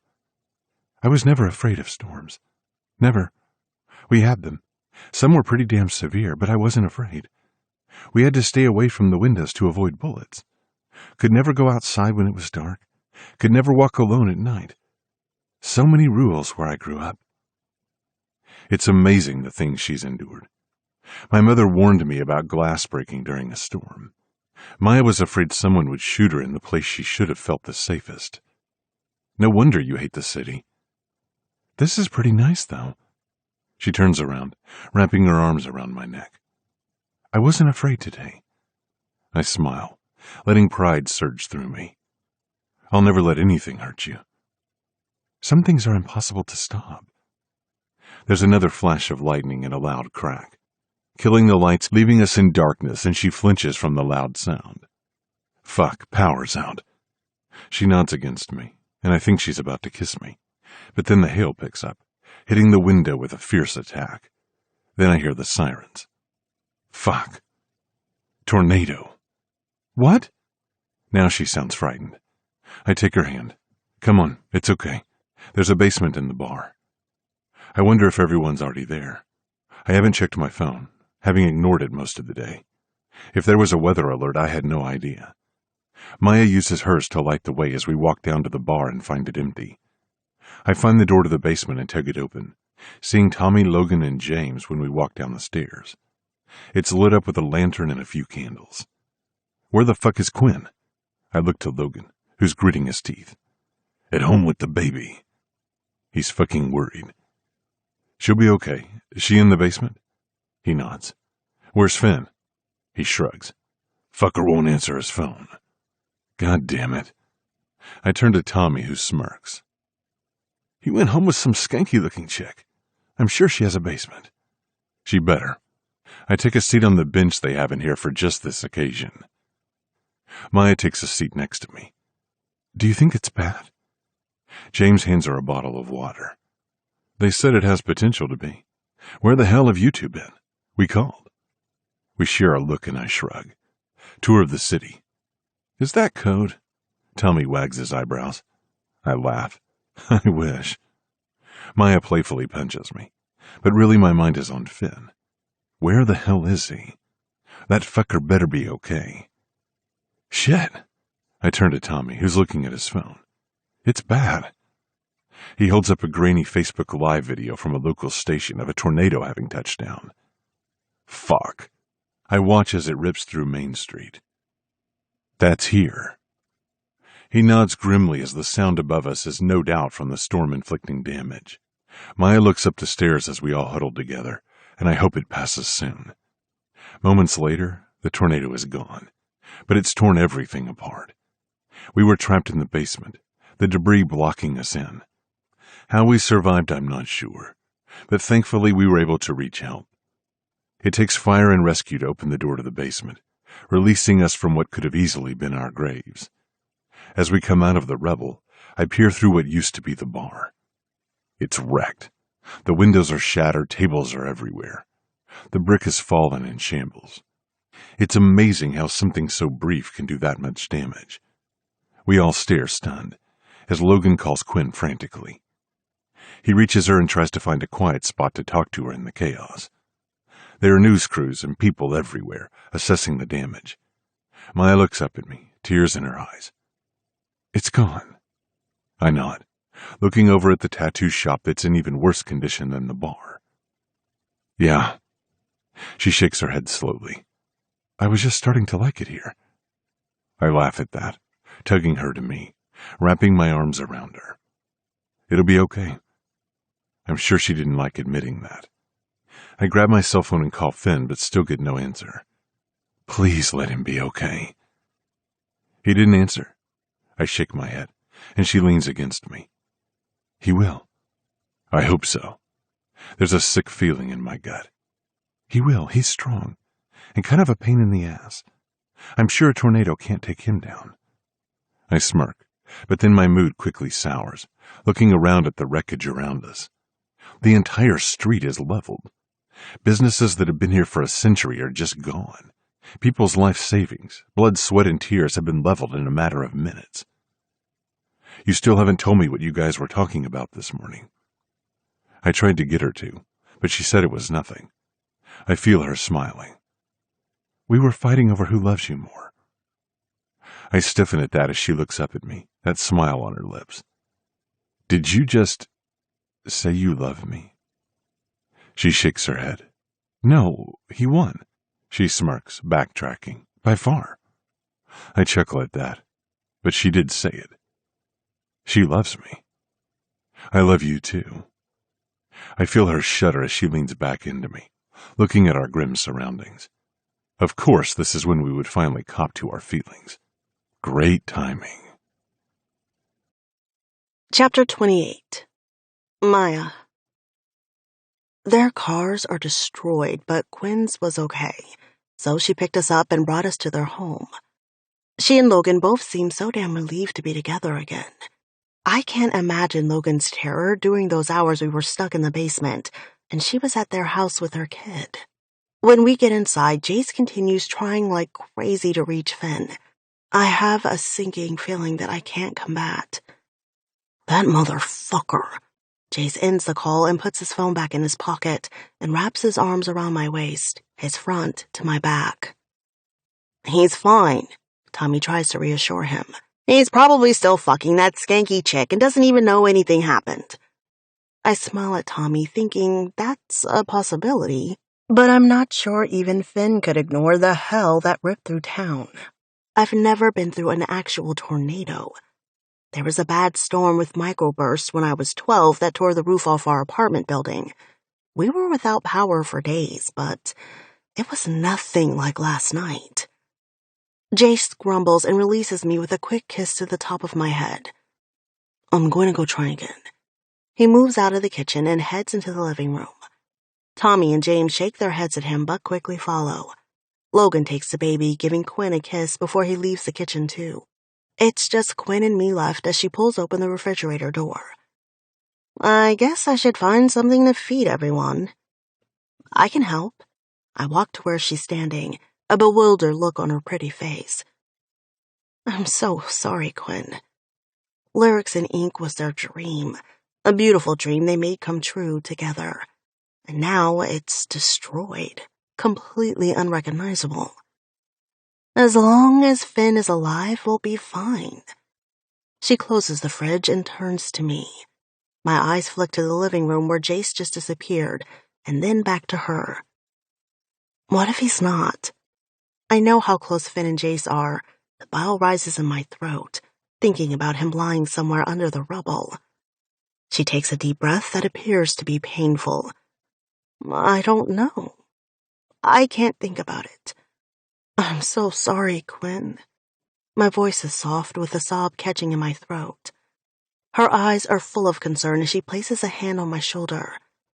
Stop saying that. None of this was your fault. Wasn't it? I wipe a tear from my cheek. You guys had everything. You got out. You made a beautiful life here. And I came and wrecked it all. Don't do that, Maya.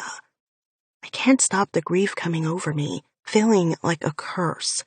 They were all fine. Her hands hold both my shoulders firmly. None of this is because of you. Tornadoes happen. What if he's dead, Quinn? They're like brothers. We both know Jace won't handle that. What if he starts using? I can't fight the feelings taking over me. They are. But Finn is fine. I know he is. I shake my head, knowing no one is safe around me, no matter how hard I try to keep them that way. Your business is destroyed. We have insurance. We'll rebuild. We'll do what we have to, Maya. Her eyes are serious as they hold me hostage. If there's one thing we know from our upbringing, it's rising up again after tragedy. It's fighting. We keep going. I'm tired. She hugs me and I let her. tears falling down my face and feeling overwhelmingly exhausted from it all. On the outside, I'm young, but on the inside, years of pain is wearing me out. Now this I can definitely get behind. I wipe my tears and Quinn and I both turn toward the voice. I see Finn, standing in the doorway unharmed and with a smirk on his face. Quinn walks over to him, smacking his arm. You dick! You scared the fuck out of us. He just grins easily and pulls her into a hug. I'm fine. He pulls back. But seriously, were you and Maya about to have some comforting girl time? Were you about to kiss her and make it all better?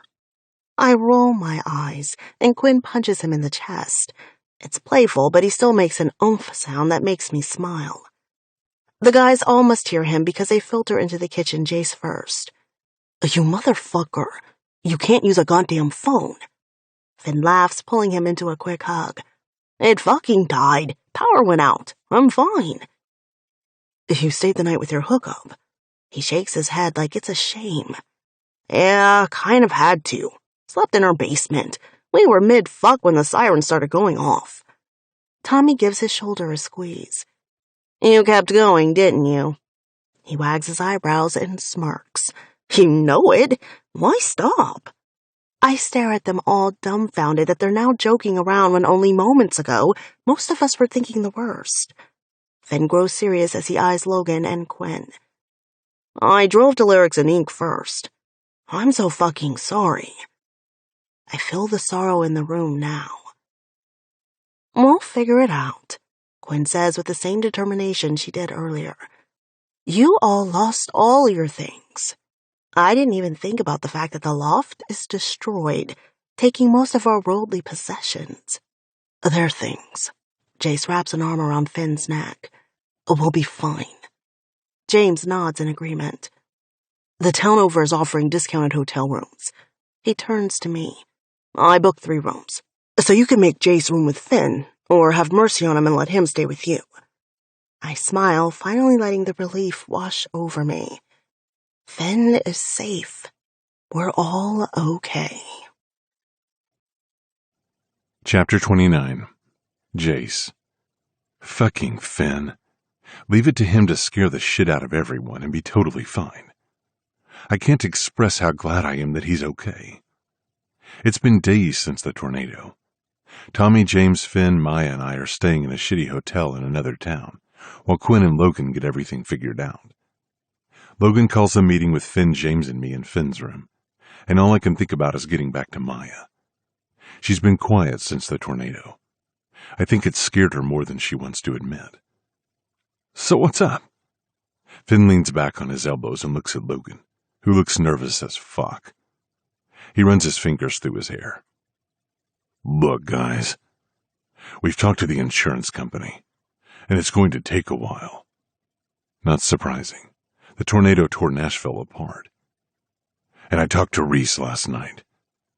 Finn and I share a quick look before I say, just tell us. He drops his hand with a sigh. He needs more tattoo artists. His shop is growing by the day, and all he has is Christian, who's still his apprentice. You're moving to St. Louis. Finn says it, but we all know it's true. He nods his head. Now that we've started our family, I think Quinn wants to be around Philip and Jillian. It makes sense. Philip is Logan's dad and Jillian is his wife. I smile. That's fucking great. He offers a weak smile. It is. I think it'll be great. Only a few hours from KC, and Reese hasn't even given his place a name. Maybe we can talk him into Lyrics and Ink. Who knows? I think Quinn can rebuild the bar next door. When do you leave? He answers me quickly. Not just me. You can come too. Start new. It wouldn't be Lyrics and Ink without you guys. Finn laughs. Reese is a dick. No way he wants all 3 of us too. Reese is smart. He knows he needs help. With us there, business will triple. I can't. We look over at James, who's smiling, which feels strange in this somber moment. Why? Logan looks almost hurt. James stands and places a hand on Logan's shoulder. Tommy and I started the adoption process. We just found out yesterday. We're getting our kid. We're looking for a house if there are any left. The kid is 5, already in school. We can't change that. Logan nods his head in understanding and gives him a hug. I'm so fucking happy for you guys. Lucky kid. I grin over at James, who has tears in his eyes. They've wanted this for a while. Even Finn is smiling. That's fucking awesome. Shitty timing. I punch him in the arm. You staying or going, fucker? He shrugs. You know me. I'm always up for a new adventure. What about you? My mind instantly goes to Maya. She doesn't want to live in St. Louis. That I know for sure. I don't know. Finn laughs. Gotta check with the missus. I shrug. We'll see. Logan gives a nod. Okay, we're moving in a week. I know it's fast, but no matter what, you'll all always have a place there. Afterward, I go into the room I'm sharing with Maya. She's sitting on the bed, flipping through the channels. What was that about? I take a seat on the bed. Quinn and Logan are relocating Lyrics and Ink. They're emerging with Reese. She puts the remote down, her brown eyes on me. St. Louis? I nod.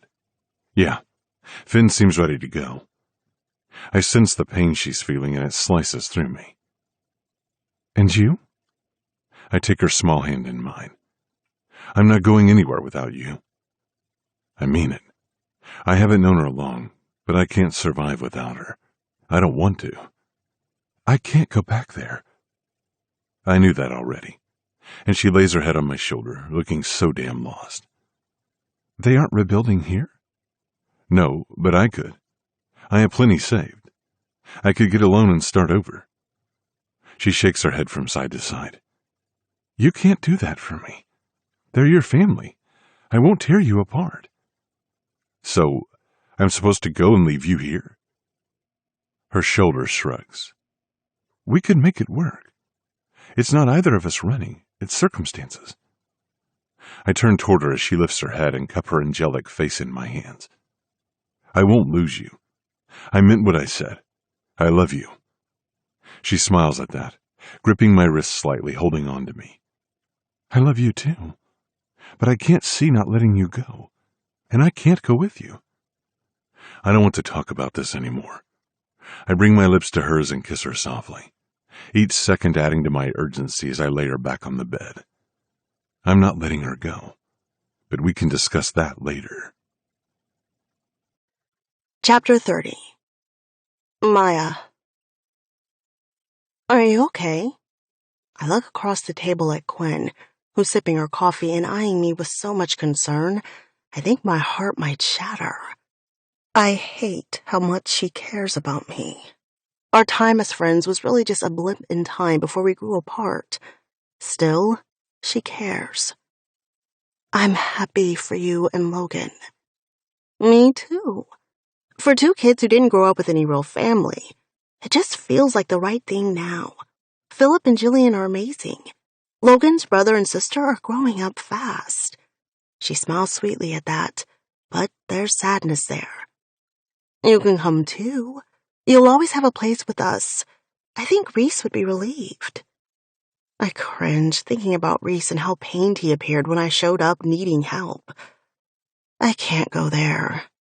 She sighs, taking another sip. I'm sure she already knew that would be my answer.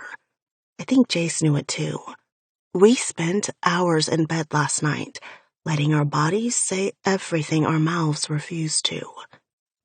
I don't want him to leave, but I know he needs to. I'm sure he doesn't want to leave me behind, but he can't be away from his family. That's exactly what they are to him. I look down at my phone that's lighting up with a call. I glance at the caller ID and see a Casey number. I silence it and look at Quinn. I appreciate everything, Quinn. She shakes her head solemnly. Don't let your stubbornness win, Maya. I know you love Jace. He definitely loves you. Don't end things. I don't have a choice. I don't want the city life, but he needs you guys. She grabs my hand from across the table. He needs you. I shake my head. We just met. You think I didn't need Logan from the get-go? He left you. He abandoned her and everyone else to move in with his dad. No explanation. And I thought I was going to die from the pain of that. If you can be with the person you love, you should be, no matter what's thrown your way. I take a drink of my latte. I can't. She squeezes my hand and lets it go. Do you have enough saved? Do you need anything? I shake my head. You've done more than enough. I'll gladly do more. I'm not leaving you here with nothing. And I know she won't. I have some money saved. I think I'm gonna roll the dice and try to find a small town that has any job open. I just want out, Quinn. I want to feel safe. I think she's careful with her next words. Our fate isn't up to us. Danger can find us anywhere. For once, I have to feel like I have some sort of control over my destiny. I have to take myself out of the places I fear and do like you said, Quinn. Rise. She smiles at that and nods her head, looking almost proud. You will, Maya. You will not only rise through the wreckage that tried to break you, you'll soar. Grief threatens to take over, thinking about the wreckage of my life. My mother, Trey, Charity.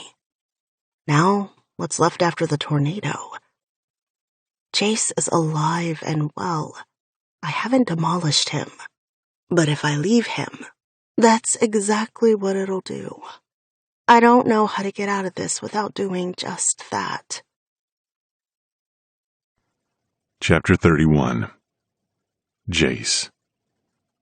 Are you going? I hold Maya's hand in mine, loving the way it looks and the way it feels. Hers is much smaller, with silky dark skin. Mine is large, calloused with tattoos over the milky white, but they blend perfectly. Her fingers interlock in mine. I don't want to lose this image, but I don't want it to only be a memory. I need it to be forever. I don't want to. We're lying in bed, both totally naked, but I can't stop staring at our hands as I raise them in the air above us. But you should. Why? They're your family. I pull our mingled hands to my chest, laying them over my heart. And what are you? She doesn't miss a beat, but I hear the sadness in her voice. Just a broken girl you met a few months ago. You know you're much more than that to me. I want to leave, Chase. I turn to look at her, surprised, but then she clarifies. The city. I can find a waitress job in a small town near here. I brush my free hand over her cheek. I could go too. A tear wets my hand resting on her face. You helped me talk about what happened to Trey. I'll never be over that grief, but you helped me begin to cope. I owe you everything, and I can't take you away from your family, but I can't go back there. I believe there's more to us. I think we're caught up in the moment. She sits up, pulling her hand from mine, and I move behind her, both of us still seated on the bed. Don't do this. Don't push me away. I'm not. Her head drops. I can't. So what now? My hands rest on her bare shoulders. You leave tomorrow with them. We say goodbye or see you later or whatever we need to tell ourselves. And we go on. I can't see her face, but I sense she's smiling through tears. And we rise. My stomach clenches with intense pain, not wanting this to be over. We could go higher together. She turns, her hand sliding over my cheek softly. Trust me on this. I'll only weigh you down. That's not true. She kisses my lips and stands, dressing quickly. I'm going to go to dinner with Quinn. Sort of a goodbye thing. I nod, not wanting to take away any time with her friend. I know she needs it. Will you be back tonight? I don't care if I sound desperate. She nods and grabs the door handle, twisting it and leaving me on the bed. I force myself to get dressed and then go to Finn's room. The fucker is wearing only boxers and has claw marks all over his chest when he pulls the door open. What time is it? Almost 6 in the evening. He chuckles, shrugging and taking a seat on the sofa in the hotel. Your guest still here? He shakes his head and leans back. Nah. I close the door and take the seat next to him, the weight of my conversation with Maya on my mind. So we going tomorrow or what? I've avoided a definite answer and he's given me space. I don't know. What's not to know? He knows, but he wants to hear it. I can't get her out of my head. She won't go. All attached. He shakes his head, feigning disappointment. Yeah, I smile. I'm in love with her. He turns to me, and now he looks genuinely surprised. Damn. I nod. Yeah. He's smiling as he tilts his head back again. So, you're going to give everything up for a chick? No, I'm going to get everything when I finally convince her she wants me too. I lay my head back too. Since I met her, all I wanted was to keep her safe.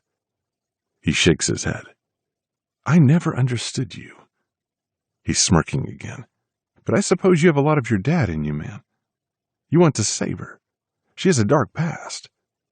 Don't we all? He nods his head. Yep. She's lucky to have you, but I don't think she's going to make it easy. Now I'm the one with the smirk across my face. I hate easy. Clearly. He punches my arm. You've seen darkness, you've seen tragedy, and you still somehow hold on to the light. You're exactly what she needs. You're gonna miss me, I joke, trying to lighten the mood. He swallows tightly as he looks up at the ceiling. Yeah, I am. Well, fuck, Finn. I wasn't expecting him to make it all real, but I don't know how I'm going to do this without my best friend by my side. Still, I know what needs to be done. For Maya, I'll happily rearrange my entire life. Chapter 32. Maya. I don't want to say goodbye. I hate goodbyes. But I know I need to let them all go. They paid for the hotel for 2 more weeks, and Quinn gave me instructions to let her know if I need it for longer. Of course I won't. I can't take anything else from them. They're leaving for the airport. The shuttle is here at the hotel and about to leave. Their things are being shipped. It's really happening. I spent the night wrapped in Jace's body, saying goodbye in our own way, over and over again, but never saying the words out loud. Everyone gives each other hugs. Quinn tears up as she hugs Tommy and tells him she'll kick his ass if he doesn't send pictures of his new kid very soon. He tears up too, and then she moves to me, hugging me so tight I think she'll crack a rib. You've always been like a little sister to me. Please, please call if you need anything. I know she doesn't want to leave me here. She's grown up so much since the last time I saw her. I'll be fine. She hugs me tighter and then finally releases me. Logan gives me a hug and then they climb in the shuttle. Finn surprises me with a big bear hug of his own, whispering into my ear, "Take care of him." What? I pull back, but he's grinning wide as he releases me and hugs his best friend. Don't knock her up right away. Make her work for that shit. Jace pats his back in their manly hug. Shut the fuck up. Finn laughs and shoves him away. I mean it, although the kid will be fucking gorgeous. He winks at me and climbs into the shuttle. And I stare at Jace, totally dumbfounded. What's going on? Quinn blows me a kiss, her face telling of her knowledge. The shuttle pulls away, and I turn to Jace, ignoring Tommy and James's gigantic smiles. What are you doing?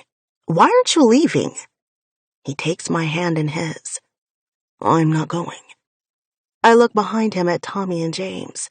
Are you going to rebuild with them? He shakes his head, and Tommy snickers. No. I'm going with you. We're going to start our future. He wraps his strong arms around me. I'm going to marry you as soon as you let me, and I'm going to knock you up as soon as you're ready. And no matter what, I'm not letting you go. It was never an option. I shake my head, but I don't push his body away. You're insane. I talked to Spencer last night. He's moving to St. Louis when he turns 18 to work with Reese, so he'll be okay. His birthday is soon. I can't go to St. Louis. He chuckles, cupping my face in his hands and tipping my face up. I've been paying attention, woman, I get that. So, what are we doing? There's a town about an hour south of here. Population 823. They have this plot of land that's perfect for us. A place in town we can rent while they build our house, and cheap real estate in their downtown. I swallow, looking into his eyes. That's a lot of investment. I'm for it. I'm ready. We'll live out in the country. I don't want farm animals, but if you do, we can figure that out. I laugh and shake my head. No, cows freak me out. He laughs at that. We'll build a house, and we'll have a quiet, safe life. We can't hide from tornadoes. He smiles and releases my face, but hugs me to him. We'll build a basement. I sigh into him. Safe. That all sounds safe for the first time in my life. It's my dream. You'll be bored. Again, he laughs and pulls back enough to look down into my eyes. Yeah, there's no fucking way life with you could ever be boring. And running our own businesses will be busy. Businesses? Tommy and James now join us. James is smiling in my direction. Yeah, you have some investors already, and soon there'll be more than silent partners. What the hell are you talking about? My eyebrows arch in question. Jace answers. Tommy and James are going to invest in our tavern. I turn to him, shocked. Tavern? You're a tattoo artist. And hopefully, I can open a small shop. But for a while, the tavern is already established, and the owner is looking to sell and retire. It's perfect. I turn to Tommy. You'll be joining us. My heart squeezes with anticipation because I want them to. In the short time I've been here, they've become my family. Yeah, after we get acquainted with our son and make sure the schools there will be adequate. I nod. Of course. Tommy shrugs. I'm anxious to live in a safe small town, too. Although, he looks at his husband, they might not be ready for us. Fuck, they're ready, I say with more confidence than I feel. I hadn't thought about the small town aspect, that they might not be as welcoming to a black woman or a black man with an Hispanic husband. I feel an uncomfortable fear slide through me, but Jace grips my shoulders. It's a great place. It is. I promise. And if you hate it, or you don't feel safe, we can move. But it's pretty diverse. No serious crimes in years. They don't seem to have any violence issues. Sounds like heaven. It will be. He's always so damn sure of everything. Do you really have enough for this? I have enough saved for a down payment, especially with our partners here. He smiles over at Tommy and James and then looks at me. Why? Are you a gold digger? Don't make me stab you. He chuckles, but I'm not sure I can do this. You saved your whole life for that money. You love to save people and take care of them. This is just you saving me. There's nothing wrong with being rescued, Maya. Have faith. You're what I want. Why are you doing this? Because I love you. I love you too. He smiles, pressing a kiss to my lips. I know. Now let's go back to our room and get started on our plan. After we fuck, of course. I roll my eyes and shove him playfully away from me. So damn romantic. For once, though, I'm going with it. I'm going to put myself first and go after what I want. Because I want Jace. Chapter 33. Maya. 6 months later. Sing for me. It's a quiet command that sends shivers through me.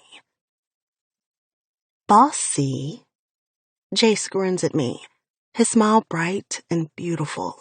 He flips the sign on our tavern to closed and locks the door. It's just us. The sale of this place happened surprisingly fast. Tommy and James are moving here in a month, and their son Milo couldn't be happier. He talks about it every time we FaceTime with them or they visit. The town is small, but it's warm. Everyone seems to know each other, which was intimidating at first. But it was like they adopted us right away, bringing us pies and casseroles and welcoming us to town. One thing we added to the small tavern that had 3 booths, 2 tables, a jukebox, and a pool table was a stage. A stage with 1 microphone in the center. Every Friday, we have a live show featuring different bands and singers who sign up. It's been soothing to my soul. I've grown to love this tavern and its patrons. I can't wait for James and Jace to open their tattoo parlor. I know he misses it, even if he seems to enjoy working here. And we both enjoy the live music and seeing people dancing in the middle of the small tavern. Still, Jace wants me up there. And how can I deny my husband of that? A simple ceremony 2 months ago has bound us together forever. Quinn, Logan, and Finn flew in. Reese surprised me by showing up with his wife, and so did Sean. A piece of me ached to have Charity there, even if I knew that was next to impossible. I pray she's alive, but after this long, the odds aren't great. There will always be some guilt tied to her. I wish I could have done more. I wish she would have reached out. I know I need to let that go. I walk up onto the stage and grip the metal microphone with my hands. I stare out at him, freer than I've ever felt in my life. He isn't an addict, but he still goes to meetings. He found one here at the local church. He found a couple of people to sponsor, too. He's a healer, whether he realizes it or not. I sing, and I release my pain. Some of it will always stay with me, but I've learned to have faith, to trust that there's still good in the world. Who knows? Maybe someday there'll be justice for my little brother, or his story will spark change. Maybe guilt will eat his killer alive and he'll confess to his crimes. Sometimes the hope of all of that is stifling and painful. But I know one thing. Jace is good. And he's mine. My mother never had that. She never brought a good man around. I never saw any of my friends with good parents. I didn't know good existed. I saw small flashes, but was never immersed in it until I met him. And he looks at me like I'm the good. Like I bring him hope. Why or how, I have no idea, but I never want to stop being that for him. When I finish the song, he's on me like a flash, his mouth devouring mine. My voice really does get you hot, huh? Fuck yeah. He starts to strip me, and I do the same, my hand striking over his muscular arms. I love you. I love you. Haven't changed your mind? His fingers sweep over my heart and nipples through my bra. Hell no. We lie down on the stage, and he enters me at an achingly slow pace, making me groan with need. I'll never change my mind when it comes to you, Maya. You're what I wanted from the day I saw you. I never believed love could happen like that. It does. It hit me hard. I smile. I don't think I ever had a chance of really leaving you behind once I had you. He smirks and pushes all the way inside me. We're going to be happy, Maya. We're going to make a ton of tiny little humans, and we're going to make sure they're good. We're going to make the world better by just being together. That seems a little egomaniacal. He pulls back and then thrusts inside me. I have a large ego. I roll my eyes but bite my bottom lip as he fills me. Then let's get this going already. He laughs at that but increases his pace. I'm eager to feel him release deep inside me. I want this next step with him. I went off birth control the day we got married. I didn't think I'd ever want to bring babies into this dark world, but that was before Jace. Before he showed me this part of the world, the good part, full of light and hope. I'm forever grateful to this man for that. Epilogue. Jace. Almost 8 months later. Oh my God, why can't they leave me alone? My very pregnant wife groans when her phone starts to ring on the table next to our bed. Ignore it. I kiss her cheek and the phone stops. But then it immediately rings again. Okay, that's enough. I grab her phone and answer it before she can object. What? Maya? Is Maya there? A shaky voice comes over the line, and I know this isn't a reporter. This is her husband. Oh. She sounds surprised. This is Charity. Charity? That Charity? I mouth her name to Maya. She struggles to sit up, her pregnant belly making it hard, and I help her as she takes the phone. Charity, what's wrong? Maya's eyes are full of tears as she listens and chokes on a sob. Oh my God, are you okay? I hold my breath in my lungs as I wait. Maya is almost 9 months pregnant. We have a house. Our business is doing well. I know she has a phobia that once things are going well, something will destroy it. Tears slide down her cheeks as she shakes her head.